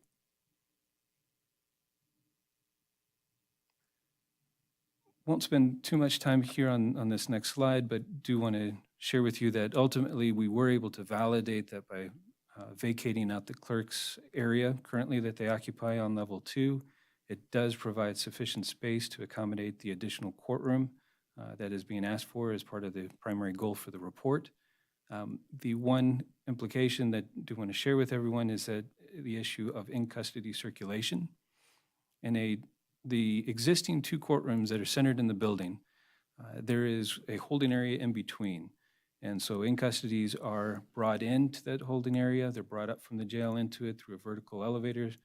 They're put into a temporary holding area, and then when their time in court comes up, they're then brought into the courtrooms directly from that holding space. This is best practice, it's the best functionality, it's the most secure arrangement. In the facility currently on level 3, there is a third courtroom, similar to what we're proposing here on level 2. This third courtroom is not attached to that central holding area. Therefore, in-custodies need to be brought from the back of house over into, and then into the central holding area before they're taken down to the lowest level and over to the jail. This is not best practice. It's currently being accommodated there. There's certainly other facilities throughout the nation that have operated this way as well, but it is not the best way to do it. So say all of that to identify that this new courtroom location that we're identifying on level 2, this third one, would have to follow that same security procedures as what's currently happening on level 3. Yes, sir. There's no way, can you go back, Bob? There's no way to retrofit anything to make it work? At great expense, it can be done. It would require to match what is currently there, that level of procedure, it would require taking those public restrooms. And if you're going to do it on level 2, you should do it on level 3. But that would be the area to build in a new holding area, new cells, new elevator, et cetera. But it is an expensive approach. Thank you. The next task that we looked at was the atrium space. We did identify that if we were to keep it as it is a 2-story height space. There's a balcony that runs around on the west side, adjacent to the glass. We can add additional roughly 2,500 square feet of usable office space. It would be open, so primarily approach would be like cubicles, open desks, things of that nature, but it could be secured and become a departmental area. The other thing that we were asked to look at is what if we were to expand the second floor? Instead of it being a 2-story space, if we built out what's shaded there in blue under option 2.2, if we were to build in a new structural floor slab, what would that gain us? The short strokes is that it's about an additional 600 square feet. That's useful for, say, another 4 offices, executive offices. However, do want to identify that there is a fair amount of expense in structural engineering that would need to take place in order to validate and to accommodate that kind of an approach. And then the third task that we were assigned with was looking at the expansion of the building. How do we add additional square footage to the courthouse? Again, with that identifying budget of $6 million, we looked at several different conditions. Ultimately, they've boiled down into 2 primary concepts, which is construction to the south of the courthouse over the existing parking area. That is secured parking, and parking obviously is at a premium. That is the primary location into the back of house area for district attorney, judges, staff, et cetera. The other approach conceptually is on the north side, and I'll show you a slide here in a minute, but in terms of how we could expand to the north effort. Yes, sir. May I? You say here that it's maximum of 2 usable floors. Is that for structural purposes, or is that because you're keeping the parking? That's because we were looking to keep the parking in this arrangement in order to provide protection for those entering. Right, understood. Okay, Yes. thank you. That is a limitation, primary limitation of building to the south. Right, gotcha, thanks. On the north side, somewhat greater flexibility. It allows us to expand to the north along Rope Street. This is, as it's shown, it's looking at, again, that limitation of $6 million square foot budget, but it's also looking at trying to maintain the front edge with the existing atrium that's on the other side. That's an aesthetic approach. It also is an approach associated with limiting impact to parking, public parking in the area. But there is not a limitation necessarily to the future of development of this in terms of if it did need to expand further north for additional square footage, that it could be done. In this case, though, we are not limited to the number of floors on the ground level. We can build out 3 of them. We can tile 3 into the existing floor plates that are in the courthouse. That is the public circulation corridor that's highlighted there in gray. That's all the glazing that faces to the north of the building. The other benefit is that we do have an existing egress stairwell. That's what's highlighted in white. So it's a very efficient layout to establish code-related items. Yes, ma'am. What is, oh, I'm sorry. The question about existing back of house, what does that mean? So the typical courthouse is broken into three major circulation areas. Public access, gone through screening, but nonetheless, it's only the public that's there. That's entry, lobby, circulation space, public restrooms, and then vestibules right before you get into, say, courtrooms. Okay. Right? Back of house area is going to be secure areas that screened staff, others who have secured access, badges, et cetera, are able to access those areas. And so back of house generally refers to that group, the Thank third you. being detention. Thank you. Yes, ma'am. And with that last option you just saw, that's our recommended option to the board. For a few things to consider just budget-wise is the first option that was discussed with remodeling the interior on level 1 as well as level 2, and then moving the clerk recorder elsewhere would be probably initially around 6.3 million, not including annual lease expenses in that price. So that's just moving everybody around. Option 2, atrium, if you want to pursue that option, that adds up to another $2 million on top of that. Whereas option 3, we're looking at a minimum price of $6 million, building in a little contingency for rising construction costs, but also you have some remodel work to still do within the courtroom to get that all squared away. So realistically, we want to give you kind of a higher end option as well as up to $10 million. What's the total square footage on option 3 that it adds? Sorry if that was in there. 100 square. Was it in there? Mm-hmm, 79. 7,900. 79, it's 80, so why is it 88 on the back? Because you can expand it more. Back is over, no, I'm Correct, sorry, it's- hold on just a second, please. The rear adds 8,800 square feet. The front adds 7,900 square feet. So the Is that rear accurate? footprint on the back, on the southern expansion, option 3.1, Yeah, that's looking at roughly 4,400 square feet per floor on the upper two levels. okay. So it's a longer rectangular shape. And then if we go to 3.4, that's looking at, I think it was, no, can't read those numbers, but I think it was less than 3,000 per floor. And so, and the reason you're stopping again is mostly aesthetics, correct, and not Correct. structural? And avoiding implications to existing parking. Okay. Have we done an analysis if the 7,900 square feet is adequate to meet the needs that everyone has? So your question about the 7,900, it in fact looks off to me. I thought it was closer to 8,800 as well. Yeah, it doesn't Something doesn't seem right. right to me either, but So we can confirm that for you, but I do know that what we have looked at is that the required growth for all three departments is approximately equivalent to 9,000 square feet. So this expansion would accommodate the growth needs that have been addressed for both alternative sentencing, DA, clerks, courts. while maintaining the clerk recorders in the facility potentially.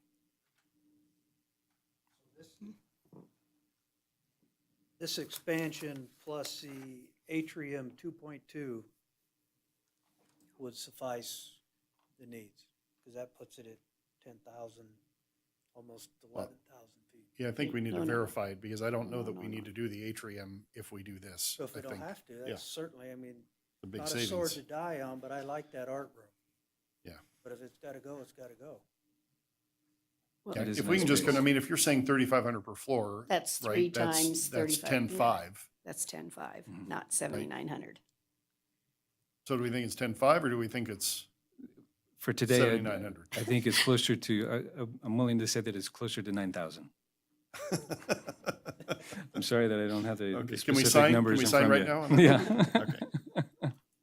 Okay. Thanks. But it's So, for expandable. purposes of your That, reference to- other than aesthetics, it's expandable anyway. Yes, I ma'am. mean, it might not, yeah, we have more Obviously, budgetary space. costs associated Right. with it, but there is flexibility to Yeah, expand. so I guess what I'm asking is Keep if the we atrium. expand beyond, if we expand into the area where there's no longer a wall and it becomes glass, that, in my guess, would significantly increase the cost, right? Because there's probably nothing structural or enough structural to support that front corner. Is that what you're saying? Or does In it, terms does it of matter? just cost per square foot, Okay, so it's not a, okay. So if we wanted to add 10 more feet to each floor and eliminate the glass, it isn't gonna be a budget buster in terms of just those 10 feet being more than the previous 10 feet. That's what I'm trying to get at. Okay, thanks. correct. They'll be developed as independent structures. Okay, thanks.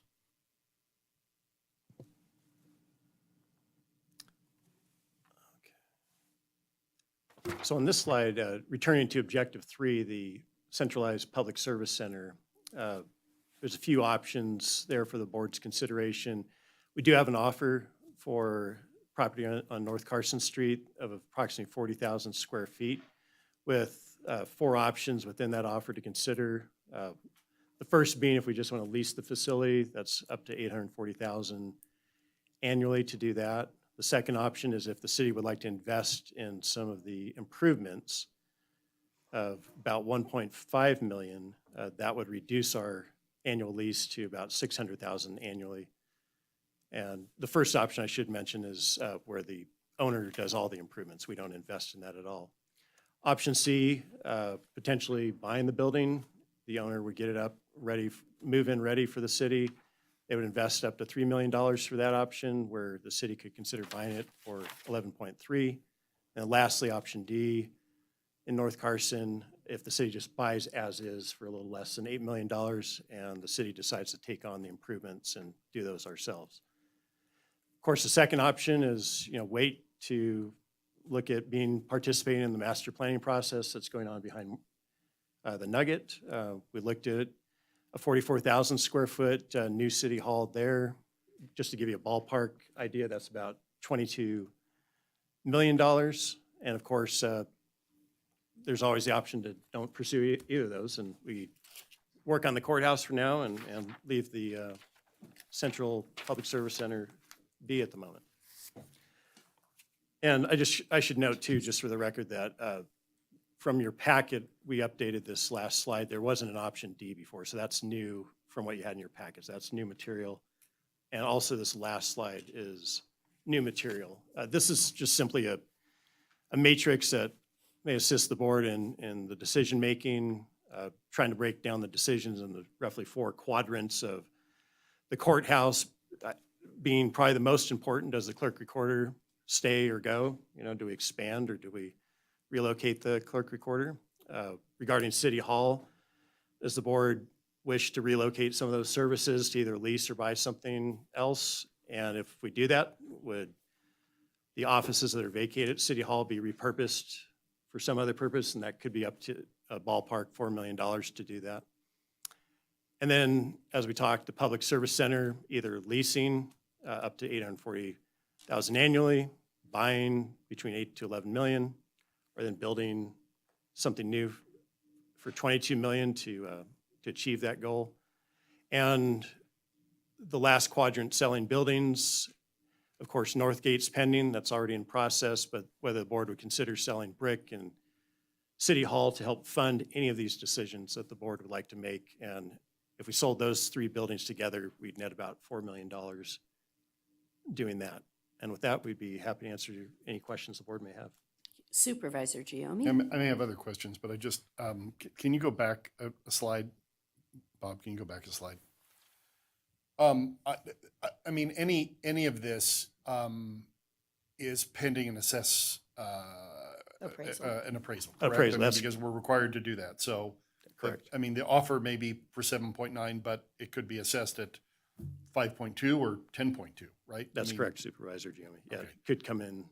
So We we're don't kind know of what the appraisal estimating would be. that, and that's, I assume that number's in well, I know that number's in consultation with some industry professionals, correct?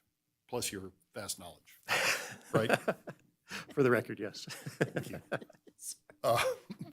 I think that's good for now. I'll let other questions and kind of stew over that a bit. Well, no, maybe I won't. Let me, sorry. You know, it seems, I mean, just a quick surface look at this whole thing, and it seems to me like the biggest need we know we have is for the clerk recorder, for alternative sentencing, and for the courts. We know that's a need that's driving really this whole thing. We wouldn't be having the discussion if it weren't for that. We've heard from our current clerk recorder that her concern is on moving, even temporarily, her team out of where it exists and into some other place. And I think given concerns over elections, that's probably a valid concern. So given all that, it seems to me the wisest course of action, at least for right now, is to pursue the courthouse option. And in my mind, at least for the time being, sort of put the rest of this aside. And maybe we can talk about it again in another year or two when we've kind of figured out how the courthouse is going. I guess if that were, if you're asking me right this second, that's kind of the direction I'd go. Favoring that front addition because it gets the square footage that we need for all of the folks that are here waiting for that space. I guess a step beyond that isn't contemplated here is I think we got to find some parking down there. And I don't know exactly how we're going to do that. Obviously, the state comes to mind because there's a field across the street. And beyond that, there's some, what used to be a home that is now state land. And I know how difficult state lands is to talk to, but it seems like, even if we got some kind of a use agreement from them for us to be responsible for paving, building a parking lot, I know it's not ideal because you want it right close by, but, it's all good for us to walk. So I think finding some space there, that in my mind has to be considered because I think we're probably, I think if that building were built today, it wouldn't even meet our code for parking spots, considering everything that's there. So I'll stop there. That's kind of the way I feel. Supervisor Shooty. Thank you. Back to the courthouse and the space needs assessment, the build out on the front or the potential build out. I know there's the windows on floor 2 and 3. If there was need for more square footage, could a single story further east on the ground floor work where that is all solid wall is if there's that need, and I don't know, but I'm just where I'm going with this is my hope is these improvements will meet our needs in the long term so that we're not revisiting this in 10 years. And so I'm just kind of looking ahead, and if it's a ridiculous question, I'm comfortable being told that as well. Thanks. Not at all, not at all. Certainly a very legitimate question. The shape and size of each of those floors is variable, and it needs to be right-sized for what's appropriate to the departmental needs going forward.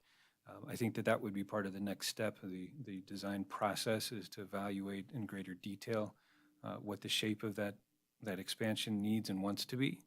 I do want to clarify for you, thank you to the gentleman who brought up the report.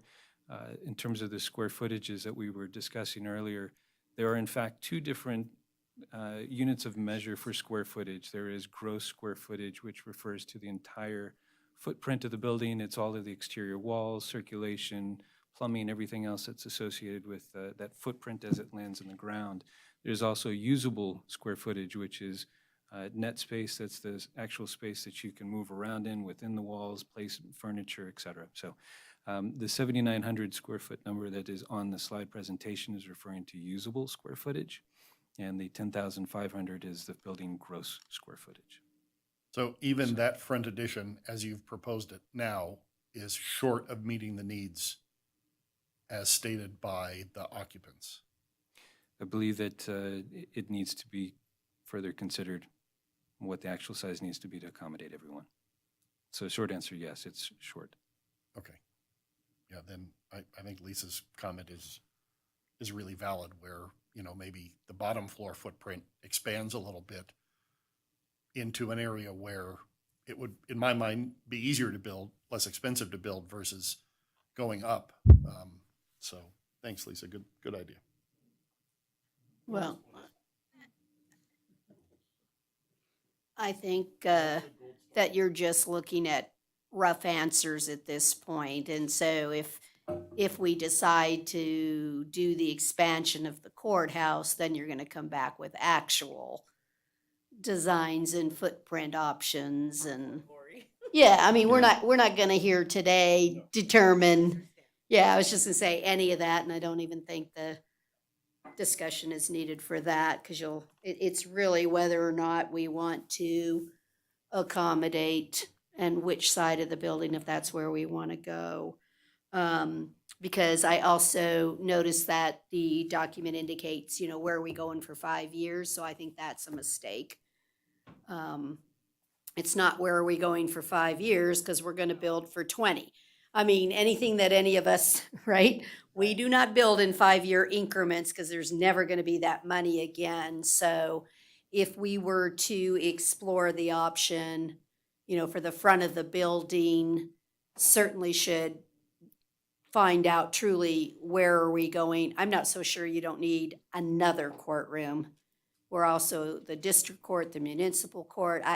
I just look at my 20-year answer and where the city's build out at 20 years on our projections. I think that's what we should be appropriately addressing and looking at. And then you can come back maybe with option A, B, and C to meet trying to save the atrium. If the atrium has to go, it has to go. For the proposed 80,000 population. Right. Right. I'm That's just, what we need to build for. yeah, I just really believe At this that, point, we should do Yeah. anything that doesn't get us to that. right, because we'd be doing a disservice to the public if we were back here in 8 years saying we didn't do enough, and here we are again. So those are just some general comments. Supervisor Jones? Well, first of all, I agree with Stacy's comments that the courthouse is our first priority, and I like it because we keep the clerk recorder there. Yeah, we have some parking issues and that, but those are overcome. But the other thing, I don't think we can ignore our needs for City Hall. We're cramped and overgrown, and I think we need to continue planning and be ready when the opportunity to move on. I think we're wrong by just sitting on our hands for the next year or two. Supervisor White? Thank you. I think I really like Lisa's comment about building out the first floor larger than the envelope of that building there. Much like my comments about the art in the atrium, I would really like to find a way to not disturb those, that monument that's there on the patio. So shifting that whole arrangement more to the east, I think satisfies that concern, so long as that doesn't create a workflow issue amongst the folks that are going to be in that building. I mean, if it needs to be there on the far west end, so be it. Other than that, I am hell-bent on the clerk recorder staying at the courthouse. If it costs a couple of extra million to make that happen, then that's what we need to spend to make that happen. Why? And we need to do this construction in a manner that doesn't malfunction the elections. And, you know, all of the duties that take place in this building are important and need to be a high priority, but I think managing elections has to be done in a professional, workmanlike manner without a malfunction because of construction. Well, yeah, has to be secure.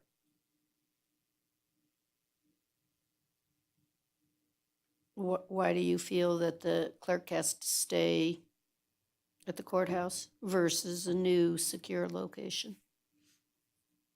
I think it's a continuity of services between everything that the clerk does with those folks in that building, as well as continuing what I think is a better idea of consolidated locations to get things done. And so, dollar-wise, everything I've looked at in this packet, like I said, it might cost us a little extra to make that happen, but I think that's what we need to do. Supervisor Giomi? Yeah, I guess, you know, I'm not disagreeing with Supervisor Jones in terms of the city hall component, but I guess my concern is it feels like we're trying to eat a really big elephant when we talk about all of this at one time. And I guess that's, you know, my only consideration for kind of pushing something off a little bit. And I'm not, I'm not saying that it doesn't need to be looked at, but I really feel like we should make a decision on the courthouse first. I agree. And then I think when we've made that decision, and maybe that isn't a year, maybe it's 6 months that they come back with, you know, kind of a solid plan, then maybe we can start, chipping away at the city hall question. But I think the first step in the process, as we ourselves defined, was to determine what we're going to do in the courthouse and how that looks. And then one other comment, I think when you come back, we need to start talking about where the money's going to come from. Because, you know, now it's kind of esoteric and it's all, you know, fun and games until we got to start paying, $20 million for courthouse or 10 million or whatever the number ends up being. And, you know, we're not selling any assets and we only have to, come up with that money. And I know we do have options. We have, some redevelopment money that's coming up. We've got sales tax money that's coming up from the V&T bond ending in the next few years. But I think we're now at a point, as you start talking about real numbers, where we need to start talking about real ways to finance that. So I would really appreciate that component when you come back. I'm going to take some public comment right now before we move forward with any others. I see listed, first up, Scott Hohen has requested public comment on this item.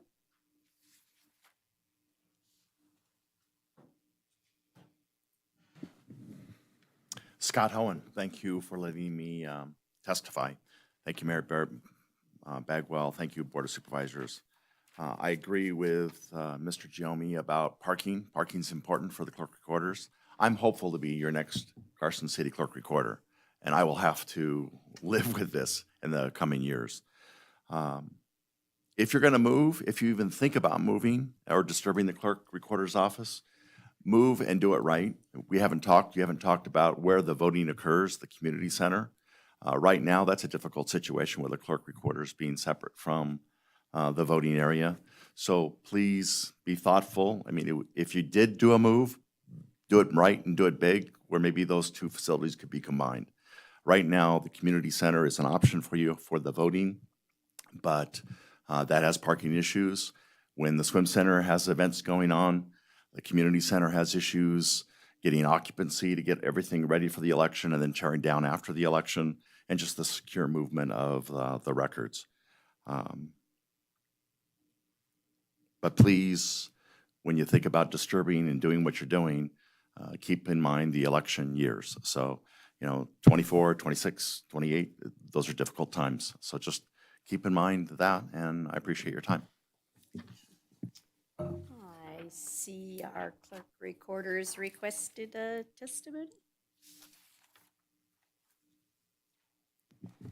Good morning. Aubrey Roulette, Clerk Recorder, Carson City. I seem to be the kind of the pitfall of this whole conversation, so I just felt I should come up and talk. As the Clerk Recorder, it is my preference to stay at the courthouse. I do agree it's a continuity of services. Our voters are familiar with the location. Our people that record documents are familiar with the location. I am the elected court clerk. So to have, although I don't administrate the court services, it's a title. These individuals come to my office regularly and I have to direct them upstairs. If I'm then having to direct them across the county to go to the court, they may get a little upset with that. I understand there's a lot of space needs and I'm super familiar with what is required of the DA's office, alternative sentencing, and I'm sympathetic to that. So either way this project moves forward, I just would request that you guys keep in mind that I'm still going to need additional space as well. If we do stay in the courthouse, it's not just a status quo that the clerk recorder stays the same. There needs to be growth, anticipation for all departments. I have 5, as well as the election needs that are continuously changing every legislative cycle. A move of this magnitude will require extensive logistical planning utilizing many city departments. Please remember you will have a new clerk recorder, as one of the candidates spoke, taking office January 1st, and this move will be a heavy lift for that new person. Election planning for a possible February 2024 presidential preference primary will start early 2023. That's because the legislative session will be happening. We need to be able to read bills and identify if we can go along with the bills. We need to know what we can offer as we testify in support or in opposition to these bills. Also, we're going to have to be preparing documents that have an address. We have to start preparing our voters for what's coming up. And if we don't know where we're going to be, we're in this state of limbo. It's really hard to plan. I was telling somebody this morning, my brain, I'm already in October. September doesn't exist for me right now. I'm already beyond September. So in the election life, you live way ahead of the current time because you're anticipating these deadlines coming up. So right now, it's really hard to make those plans. It's hard to give my voters a sense of confidence that we're here, we're going to be here consistently, and this is the document you need to fill out, return it to this address. Those are the things that we need to plan for, and it's really hard right now with all of these discussions happening and us just being told we're moving out or we're not moving out. So I would just appreciate your attention to that. Thank you. Thank you. Yes, absolutely. Aubrey, were you not consulted about space needs? So yes, the clerk recorder was consulted about space needs. We worked with the architect. I was surprised, to be honest, about the courthouse expansion. When I saw that come up today, I was surprised on that was a viable option. So I was surprised on that and happy to see it because that looks like that may keep us here. Okay, your comment led me to believe that that everything transpired here was not to your liking. So I was just a little taken aback by that. No, actually everything here is great. Okay. Thank you. Thank you. I don't have anyone else signed up, but is there any other public comment that would like to discuss? Ms. Preston? Good morning, Terry Preston, Caldwell Banker for the record. I was a little bit surprised to see the proposal for the city center, what do you call it, the city office center. One of the things that I wanted to bring forward to you is that I represent an owner that has a building that is over 40,000 square feet that has the opportunity to expand an additional 8,000 square feet. It's located over on Curry Street. It is 3.19 acres and currently has a 4-to-1 parking. It has been used to house the state offices and GSA in the previously. So a lot of the tenant improvements as far as IT ability and so forth have already been addressed, as has ADA, different things like that. This building has very few load-bearing walls, so it can be easily modified. And I would like to ask that if the city elects to consider either a lease for a short term, we can do short-term leases, 5-year, 10-year leases. All of the leases in this building are full service, meaning that the rent, utilities, janitorial, repair and maintenance are all included in one price.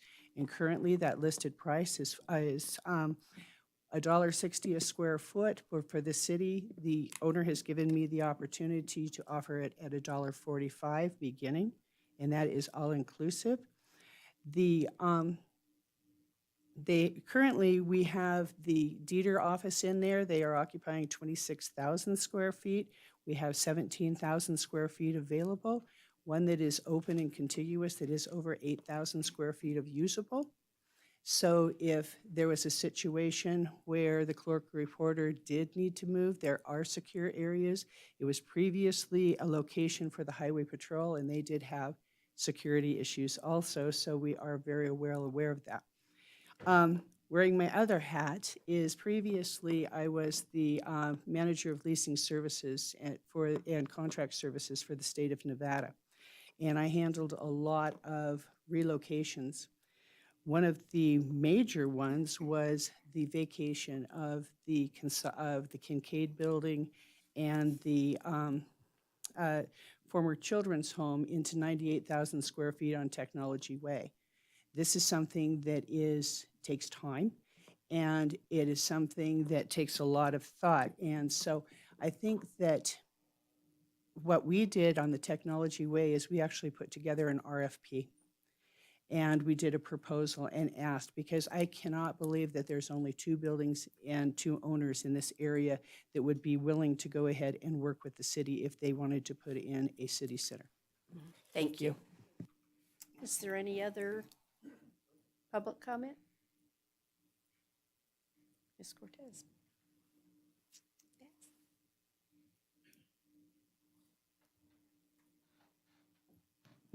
Good morning, Max Cortez, Court Administrator for the record. First of all, I just wanted to thank the board for providing the funding to do the space assessment for the courthouse. It's just really very exciting, I would say, because we who live at the courthouse most of our day, it's going to be something very exciting to look forward to, not only for the judges, the public, the staff that work there every day, but for continued growth. So I just wanted to say thank you for the board to be looking for the future and doing this. It's really great for the community. Second, as you know, we are cramped. We do need the courtroom. Supervisor Giomi asked me 2 years ago, how long can you do this, Max? Do you need another courtroom? I said, yes, we do. We needed it yesterday. And we do. DAS has issues, DA has issues, as you heard and you're fully aware of. We really need an interim plan. And I know that that is something that we want to look long-term for 80,000 population, which is wonderful, but we do need an interim plan. Currently, the DAS situation is horrible with the public bathroom and the testing that's going on there. The DA is squeezed. So we need an interim plan. And I met with Jason as well as Jason Woodbury, our DA, and Chief Stone yesterday because we live there. We're dealing with this every day. And so one of the ideas, and is supported by the judges, is to have an interim plan to ask this board to look at, because of the extension going to be taking at least 3 to 4 years or longer, to have that plan so that we can get that courtroom built and have everyone accommodate with the space that we have. But that would be the clerk recorder moving out of the building. We were looking at having the clerks relocated to the DA's space, sharing that space with the DA's civil department, and having the courtroom built.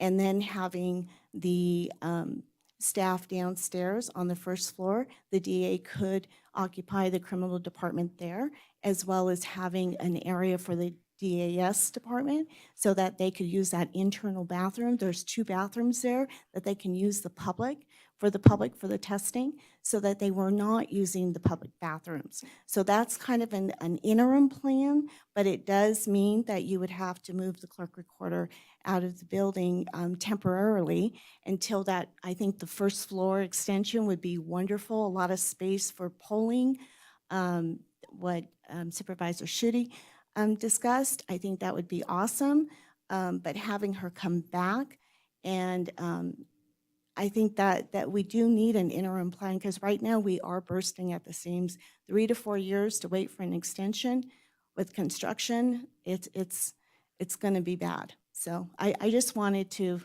let you know our concerns. Thank you. Supervisor Giomi? Sorry, just a few comments to that. You know, if we have to, I mean, we're talking off the cuff here because, you know, we haven't really heard before that we're going to need to do something before we do something.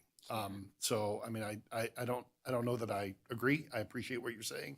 I just don't know that we're going to have the ability to do something before we build. But if it comes down to that, and if we have to make that decision, I don't know that I'm comfortable making the clerk move. I think I'd be more comfortable making the DA move.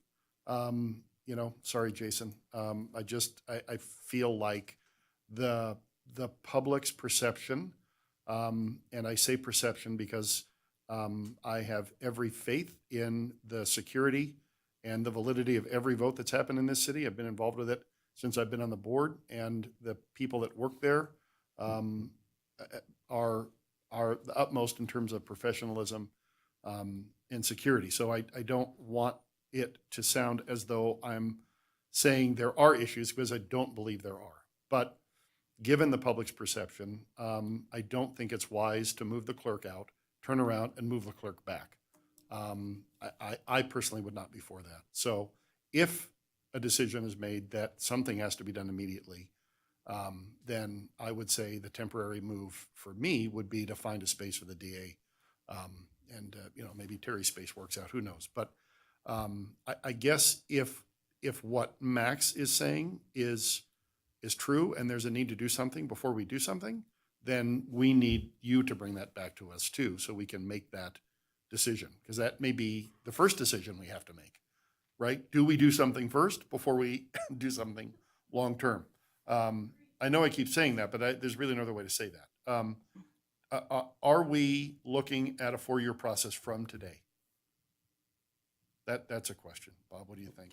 Or, I mean, realistically, do you think? I mean, I think any of us could answer that. For the record, Robert Nellis, but I think we're thinking in terms of a 3 to 4 year window, but you guys correct me if I'm wrong. For a new construction expansion to a building, there's at least a year-long process in terms of developing the design documents, getting it through building department before construction even, before you even get out to publicly release it for bid. That's another 6 months, give or take. And then you're looking at another 2.5, 3 year process toward the actual build out. So, okay. So, I mean, you know, given all, and that's giving no consideration to the concerns about the happening during election time or not during election time. I think the other thing that I will state publicly, while I think it would be amazing, wonderful, all those accolades to have a place where the clerk recorder exists and where all of the voting takes place exists, would be wonderful under one roof. But I don't see that ever happening realistically. I don't think that's something we should even put on the radar, because it's literally thousands of square feet of space that is used twice a year.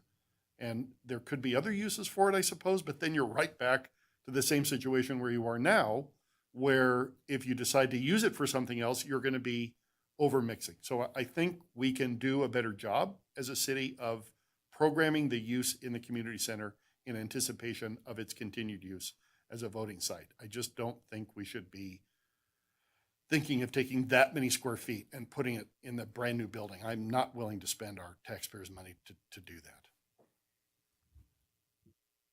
Yeah, I have to agree with that component too. While it would be nice for the clerk to have both components, it really does not behoove us to spend that amount of square footage price for non-usable, unless someone can give me a perfectly programmed answer for 20,000 square feet that the clerk's going to use the entire time and then open up just for voting. So I think I agree with Supervisor Giomi. While the best answer would be that for the clerk and for the election, it's just not feasible to purchase square footage in that method. It's just not feasible dollar-wise. I think that the only other option for the clerk would be to permanently move them somewhere else if the space, that is certainly another option. And I don't know if there's anything else. Sounds crazy. I know it because we're doing the master plan for Mills Park, which does have the community center that the clerk's office uses. And I know it's not anything in here, but is there freestanding space available at Mills Park that a building could be done just for the clerk so they are attached to the community center? So I know it's wild out there, but cost-wise, I just looked at, we're doing Mills Park anyway. Just a thought that we should not ignore an option when you're going to come back with the information with the money and everything for the courthouse option. I don't think we should ignore an opportunity for the clerk to be near the community center. And I like the idea of potentially looking at the Kmart facility in North Town Plaza, whatever we call it. But I think there are some other potentials that we should also be looking at, an RFP or a process out there that says what else can be done, for City Hall. I agree we shouldn't be ignoring that either. I think it would be a great improvement to the north end of town to help develop that. Seems strange to think that city offices would actually help an area, but I do believe in this case that we would be helping that area. So I think we should concentrate in the next couple of months of getting the proposal figured out for the courthouse, and then we could move to an RFP and opportunities to pursue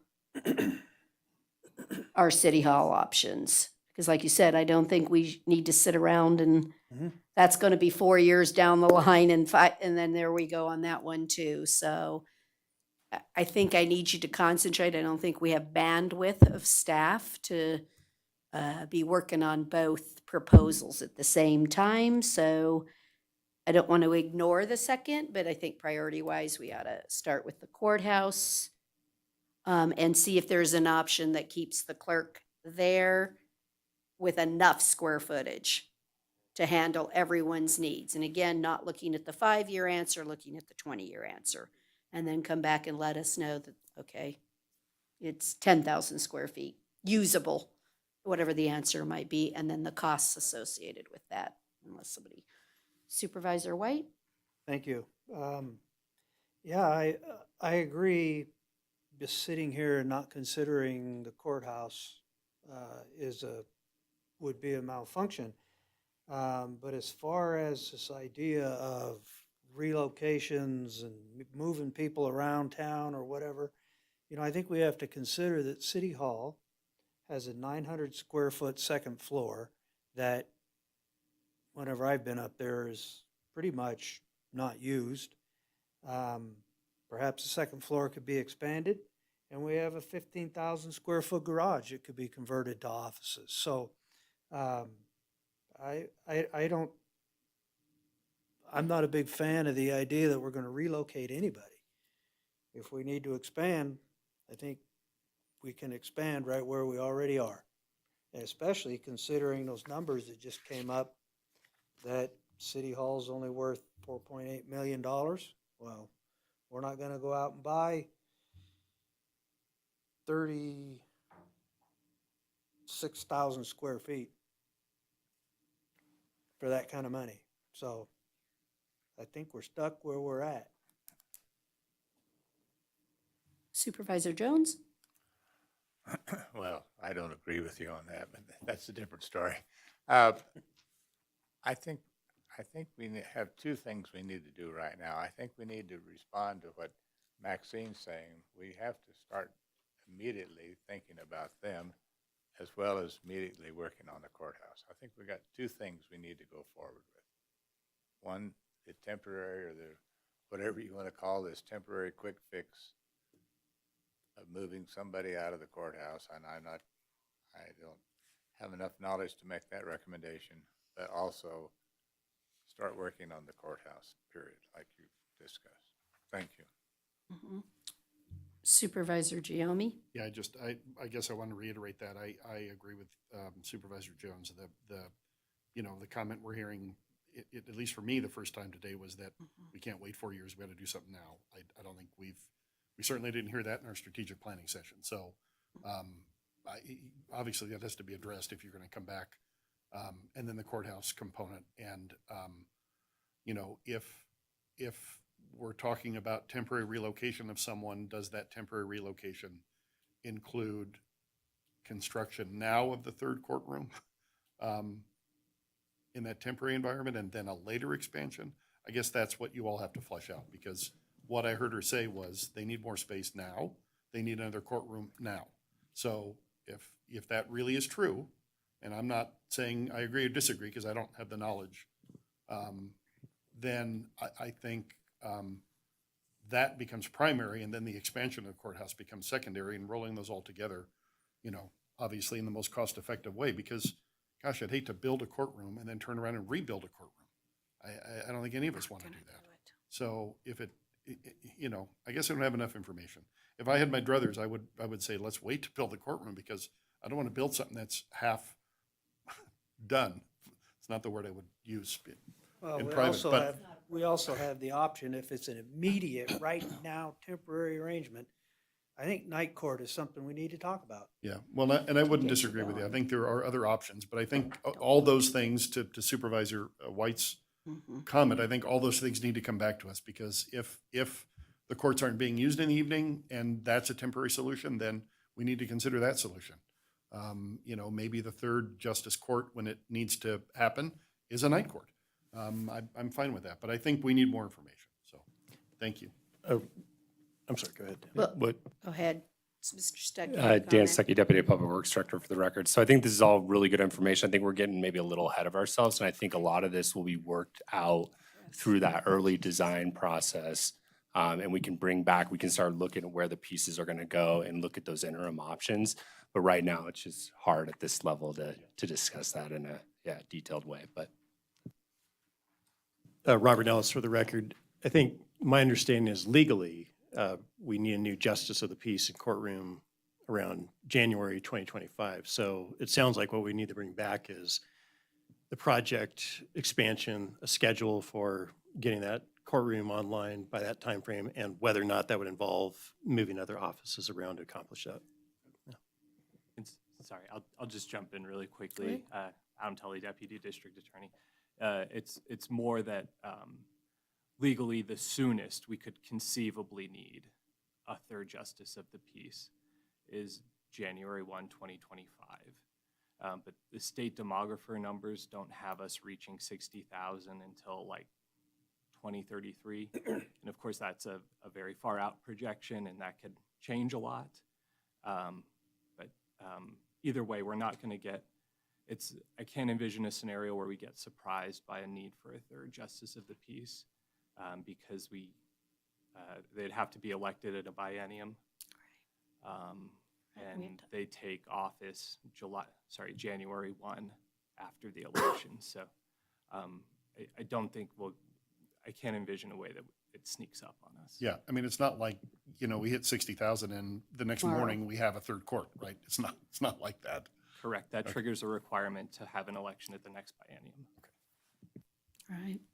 So I think we can, for today's purposes, I think the only necessary step today is really to direct staff to bring us back detailed plans for a courthouse expansion. I think that's what's necessary, and to bring us the options for whatever, this many square footage, this design, and to authorize those types of actions. I'm looking to make sure that my agenda title's within scope, because there's dollars attached with proceeding. So you may have to do an IFC action or something of that nature to fund your next stages. But unless I've missed the mark today, we're all in agreement that we need to move forward with the courthouse expansion on the front of the courthouse, and you bring back the different options. There's probably a worst case scenario, but again, be thinking not minimum need, give us some options so that we can see what's out there, and then we'll put some dollars to those items. You can work with finance and the city manager's office to do that. And obviously, the other answer is time is of the essence. If it's a 3 or 4 year line to have it actually constructed, let's work towards that goal. And then in general, the other answer was to look for the future. I put the money on that one already. Is the city hall discussions and all of that is to look in the next, how long do you think it's going to take you kind of to put the design plans, options together, the preliminaries for the courthouse? I'm just looking at bandwidth for the staff, and then to have them start on the next project. If that makes sense, and I might not have to really say it, but just that, as staff, concentrate on the courthouse and then move on to the next one. It looks like we're all in agreement. Does that make sense for staff? Just one final thought on the Supervisor Wade? courthouse. We had talked about make sure we build for 80,000 people. How many courtrooms do we need for 80,000 people? Does that trigger another justice? Or are we good? I'll have to check. District court might be what we get. Yeah, so, yeah, we want to plan for 80, not 60, not 5 years. Right. What do we need for 80,000 people? Does staff have sufficient direction? Robert Nellis for the record. I believe so, Mayor. Thank you. Okay, everybody good? Everybody good? Okay. Thank you all so much. We look forward to some more options, if this one wasn't enough. Yeah. Thank you all so very much. Okay, we're going to move on with agenda item 16A, which is just the discussion and presentation of our strategic plan. Deputy City Manager Hicks.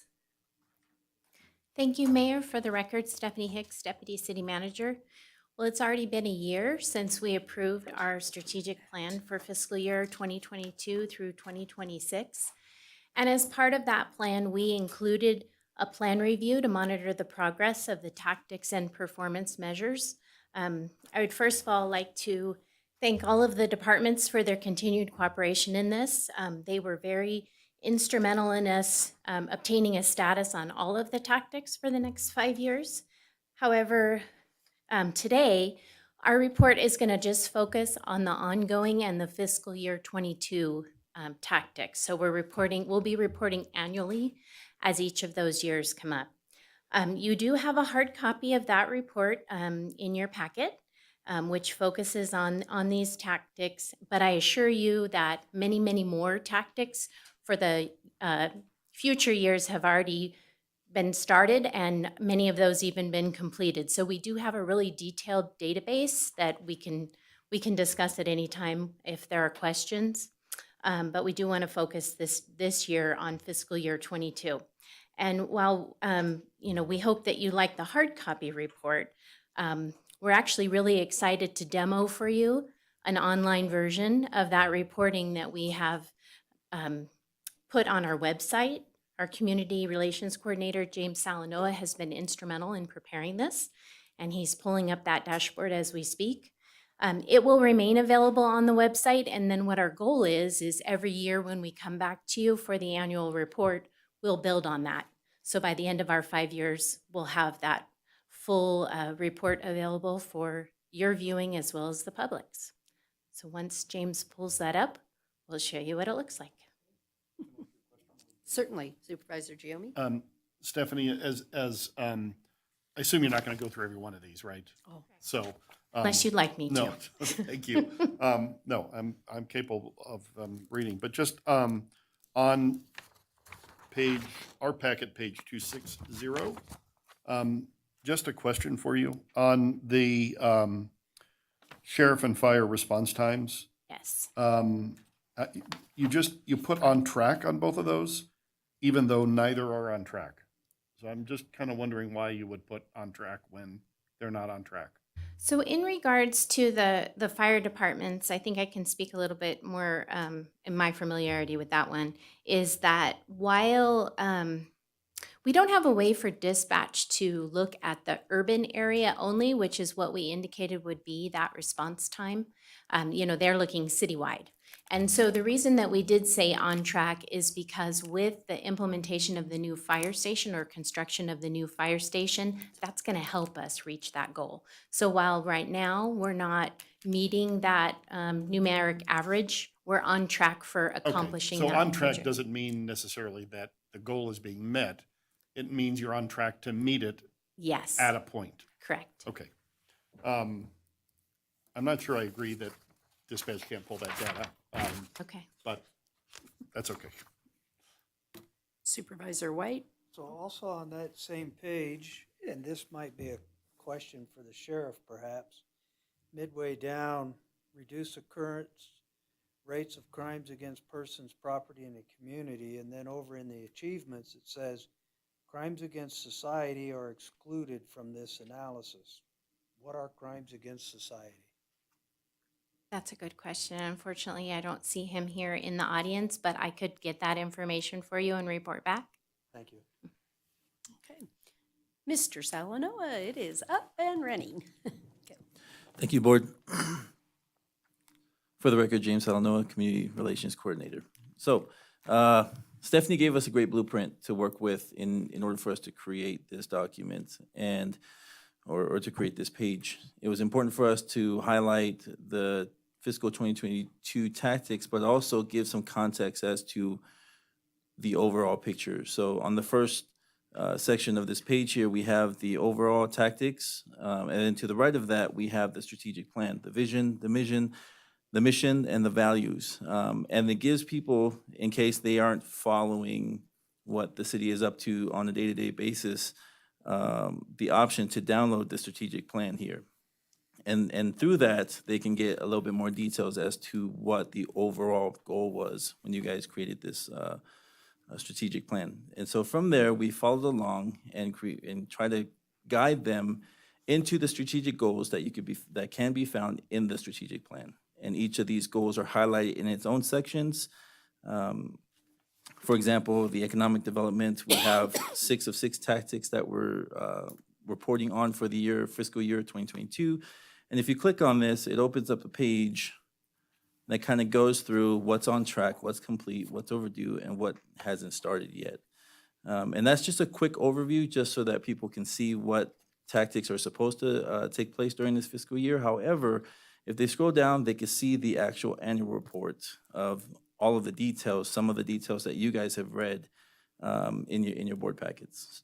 So that information is available there for the public to see, in addition to just a quick highlight of what has been accomplished during the fiscal year 2022. If you scroll down a little bit further, we do provide a button to go back to the home page, and this kind of repeats itself across the other goals that we have for each, for the strategic goal. So I can click on the efficient government, and it'll give us to the page and go through all the tactics that were involved during that fiscal year. We decided to go this route because we wanted to make it visually appealing, but at the same time, easy to navigate and have people go straight to maybe some things that are more important for them to see and understand. So that's the gist of of the pages that we created. We're welcome to take any advice or any things of note to help improve on this for continuing years. Thank you. Anybody? I don't see any questions. Great job. Yeah, well done. I think again, any more information that we can provide the public as to our mission and strategies and where we're going is a good thing. Yep. Thank you so much for your hard work on that. Yep, and last note to this is also mobile friendly, so if you open up this page on your phone, each of these tabs will open up individually, so for you to navigate and scroll down to see everything, so. I don't see any public comment on this item, but I'll take a quick ask. Okay, thank you. Thank you again so very much for the work. We're now going to go back to agenda item 11A, so I do not forget this. To see if we had contact with them, and if not, I still potentially have an option here. Oh, the dongle. We got to have it or everything else doesn't work. That's our technology. Do we have the staff on the, oh, here we go, sorry. Were we able to contact? Darren Schultz for the record, no response from AT&T. Okay, we still, I think, can take action, unless I'm missing something here. We could accept everything in Exhibit C except for 1.2, right? So I'll accept a motion. Supervisor Giomi? I move to approve the changes to, and authorize the mayor to sign the master lease agreement as presented, with the exception of removing the word endeavor to in section 1.2. I have a motion and a second for approval with the exception of Endeavor 2 in section 1.2. All those in favor, please say aye. Aye. Any opposed, say no. Motion carried unanimously. Thank you. Okay, then we will move on to agenda item number 17A, discussion and possible action regarding the submission of a grant for Health and Human Services. Do I have any questions or issues anyone would like to raise on this? Seeing none, I will accept. Oh, wait, is there any public comment on this item? Anybody? I didn't see anyone signed up. Nope. I'll accept a motion. We're going to make it your easiest job ever. Don't count on this. Okay, I'll accept a motion. Supervisor Schutte? I move to ratify the submission of the grant documents as requested. Second. I have a motion and a second for approval of ratification. All those in favor, please say aye.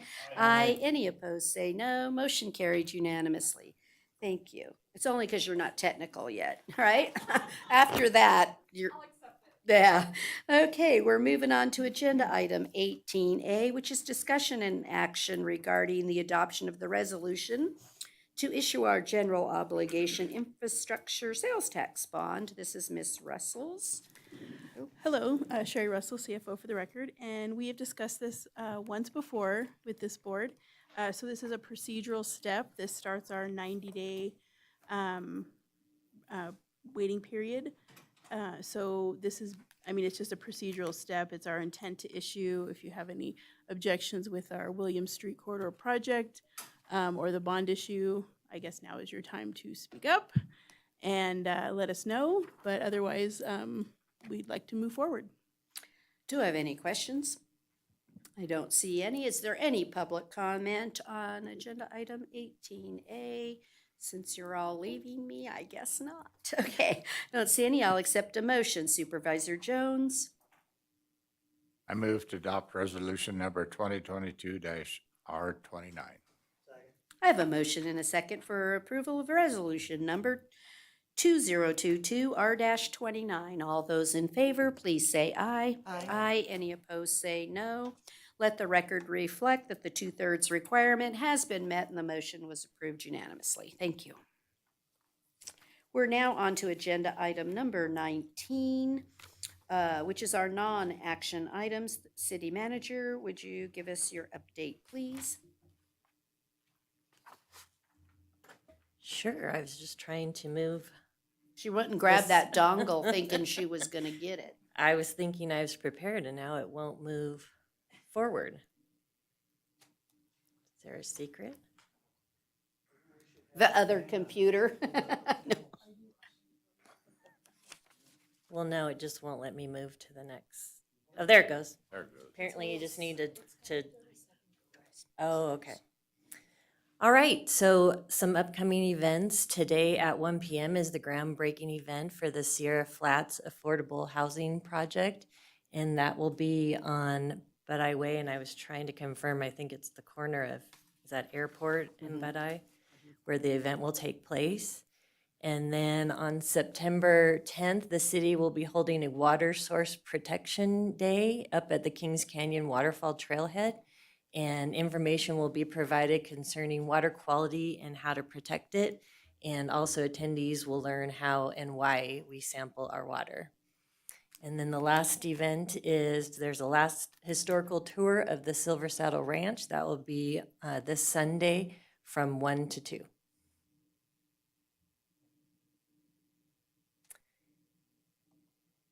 And then, sorry. Under community development, of course, there's a lot going on in community development, as you can see from all the construction going on around town. Building permits continue to come in at a steady pace. The permit valuation through July, these numbers are just through July of 2022, is so far we have 98 million. 87 million is for residential, 9 million was for commercial remodel, and 2 million is for public. You can compare this to the prior two calendar years. In 2021, for the entire year, we only had a total of 102 million, and in 2020, it was 101 million. So we're set to outpace that for sure. And then on the residential permit side, there have been 275 residential permits that have been issued through July. 100 for single family attached, 35 for single family detached, and then 140 for multifamily. Comparing that, last year there was, last calendar year, there was a total of 195, and in 2020 it was 177. As far as internal finance committee activity, there were no requests for this fund, for funding from the general fund contingency during this period. And the activity from the extraordinary maintenance and the capital projects funds from the break fix undesignated money was $34,000 was approved for emergency sewer repairs at Eagle Valley Golf Course, a water heater for Fire Station 53, and a rapid flashing beacon at the intersection of Roop and 2nd Street due to safety concerns when crossing the street from the courthouse over to the unofficial parking area for the employees there. And then just some upcoming agenda items. We have the Parks Department will be bringing the public art policy and a park memorial policy. Public Works will be bringing a proposed truck route ordinance that was discussed at the May 11th Regional Transportation Commission meeting. And then there'll be a 30% design update on the East William Street Complete Streets project. And that is the end of my update. And I just wanted to ask if there's anything else you guys would like me to include in the future, just let me know. Thank you. I have a question for her about the ahead. presentation. On the, boy, it completely left my mind. You are getting old. Wow, Oh. pretty bad. One of the comments that I had was in the past, you would have done a sort of a building permits issued or stuff in planning, or I think that's helpful to us. I think we all get a lot of questions current about projects. current projects Current underway projects. or projects permitted or anticipated to be. We all get a lot of questions about, you know, what's being built there or what's that permit for, and I think that would help us a lot to answer those questions. It's probably one of the questions I get most often, so that would be great to add that. Hope's team puts that on the website under theirs, that's the current Yes, projects. they do, and I that's just where I wanna refer point people, but that it's out just, I too. think it doesn't Right. hurt to But add maybe it we here. could have Hope bring Yeah. that once in a while. Yeah. that just Or brings her Nancy, yeah. report, right? Even once a quarter, yeah. Yeah. Yep, okay, thank you. I have, wow, Aubrey raised her hand. This is a first. No, they both, she showed you how? Oh, Miss Rolette, you've, Yeah, you get to hear from me twice in one day. Actually, I just wanted to give you a couple statuses of what's going on. So the recorder's office went live with a recording notification system. We kind of wanted to play the field a little bit, see how it was going with the other counties before we rolled it out. But we have about 60 to 70 people that have enrolled in that within the county. And I think it's a good tool. People will be able to subscribe in this notification system to see if something records against their property. So yeah, we've rolled that out. We're excited to see how that plays out in the future. And then what is that? Is that an app? How do people access it? So they can go to the recorder's website and there's a subscription link on that website, yes. And it's an email-based subscription. It's automated, so our office is not involved in that communication, but it has seemed to be working. We've had pleasant feedback on that. So that comes from a third-party vendor? It's from our recording vendor. Okay. So yes. And you put in the email that you want the notification sent to. You can do a name that you want to have. If a document records using a name, that will alert a notification, or you could do an APN. If something records with that APN, that will trigger a notification. There is a little bit of a lag time, although our recordings are real time. So once you record a document, it's public record at that time. For the notification service, it's about a 48 to 72 hour lag time. So I still strongly encourage, as people have always been able to do, go on our website if you're super concerned. 24/7, all our documents are public record. Once it's recorded, it gets onto our website within 24 hours at the latest. So people have always had that availability, but this is just another step for voters to be, or I'm sorry, wrong hat, people to be able to log in and subscribe to this service and maybe help them a little bit more. Any questions, you can always call the recorder's office. We're happy to walk people through that and explain the system a little bit further. And then quickly on the elections, next Friday, September 9th, is the mail ballot opt-out deadline. So for those voters who do not wish to receive a mail ballot, please get with our office. There's a form to complete. You can call our office. We'll get you that form. And then just a fun one, on September 20th is National Voter Registration Day. So we get a lot of registrations on that day, but just something to put out to the public. If you want to register on a super festive day, that's a good day to do it. Thank you. Deputy City Manager Hicks. Thank you. Just a quick report from the V&T Railway Commission. If you haven't seen the email blast or the social media or the press release, Polar Express tickets are on sale. They have been for the last couple weeks, and we are probably close to 60% sold out already. So if you're interested, get in there online, get your tickets. Thank you. Supervisor Giomi. I remembered my question. What is the status of the arts position in parks? Do we know? The applicant that the Parks Department chose has accepted the position. Great. It is, I hope she doesn't mind that I announce this, but it's Sierra Scott. She's coming to us from the Nevada Arts Council, and I think she's set to start October 3rd. Wasn't she on, she's on the She'll Cultural have to Commission, resign correct? that one. Yeah, she'll have to resign, but she's on the Cultural Commission, right? That's correct. Great choice. Good. That's an amazing choice. Excellent. Good to hear. Thank you. My other comment, I want to talk a little bit about NACO. At our last meeting, we approved the NACO BDRs that are going to be submitted. So I wanted to run those down for you. One of them is an off-highway vehicle trail connectors bill that would make, right now there's an NRS that prohibits OHVs from using public roads for more than 2 miles. And this is a BDR that will, or proposes to amend that to allow local governments to establish limits within their communities. So it would be up county by county basis, or, county by county basis, basically. The BDR that I suggested and have been working with them on is changed NRS 244, which is to allow for electronic publication of notices.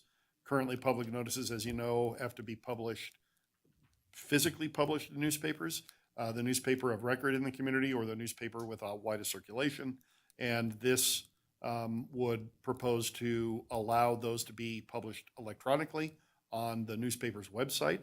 It doesn't talk about that they would be for free or anything like that, which is one of the things that the press industry has been concerned about. So hopefully we won't get too much opposition to that. In my opinion, it'll help move government's business along faster, especially in this day and age when printing most newspapers is down to either once a week or twice a week in our case. But some communities only have a once a week, and some even have bi-weekly or every 2-week newspaper publication. So it's been a struggle for them. Vacancies and appointments to county governments. This one doesn't really apply to us because of our status as a consolidated municipality. But no counties get to appoint their own replacements. Appointments are done by the governor, and without consideration from any county commissioner. The county could recommend all they want, but the governor doesn't have to listen. So this is a proposal to change that, to at the very least allow the counties to fill their own vacancies. If that's not allowed, then the backup would sort of be to provide a list of names, much like they do for judge vacancies. The next one is a population threshold revision. I don't think this one would affect us because we're above most of the population thresholds, but there's a lot of population thresholds in NRS that trigger certain things. And one of the biggest numbers is 45,000. And a lot of these counties now are either approaching, or in some cases, cities are going over those numbers. And the request is to kind of kick that number up. So we'll see where that goes. And the last one is child welfare funding. And that talks about aligning the child welfare funding system with local needs and maintaining state and county partnerships. It addresses rural counties and how they will build on prior studies that sort of focused Medicaid dollars and pass through. So basically, it would be funded similar to the Medicaid process at the county level, and it's not currently. It would also address block grants, incentives. Some of those are right now being diverted to capture state budget shortfalls, and then talk about children's behavioral health services.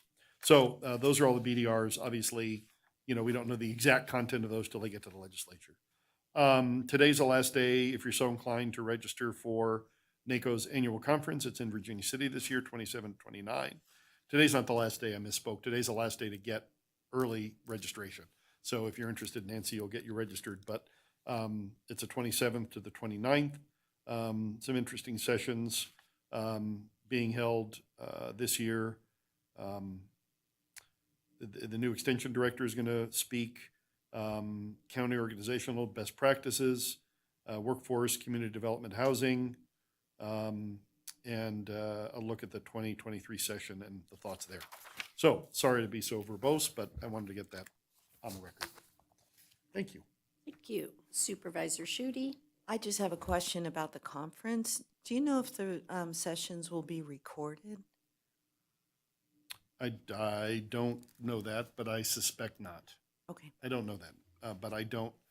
NACO tried a virtual conference 2 years ago, but I'm almost positive they don't record them. Okay, thanks. Supervisor Jones? With everything we got going, I really suggest we have another retreat. It's the one opportunity that we can have and talk freely and express our concerns. And I just think it's worthy of consideration. I truly do.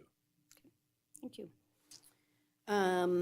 Just want to let you know that staff and Supervisor Giomi and I are working on the National NACO platform for Green Light for Veterans over the Veterans Week. And so we'll we're looking to, just might as well put that out for the public, even if you want to get a green light bulb to be able to display, you know, that'd be wonderful, but we'll be bringing forward some resolutions and some ideas to just thank our veterans for all they do for us. So go get your green light bulbs before everyone else gets there, because it'd probably be really good. But that's a national NACO platform that was, I can't remember, New York, somewhere, one of the counties in a different state started it, and it's really Pennsylvania or New York, but somewhere. We'll give credit to when I have all the stuff, but just want to say thank you to National NACOs for helping us all do that. We'll be putting together, don't forget, a community work day. We have our new volunteer coordinator for Parks and Recreation, but our community service day, again, for everyone that's listening, October 8th at the Lone Mountain Cemetery at 9 a.m. Come and help us as a community spruce it up a bit. So just want to put that out, and I hope that our brand new coordinator's gonna help us with that. So if you have an organization you belong to or anything, please invite them to come and do it as a team. So just thought I'd throw that out there. What else? That's it. Does anybody else have anything under any other administrative reports? Okay, we don't have a closed session today, then we will move on to final public comment. Do I have any final public comment?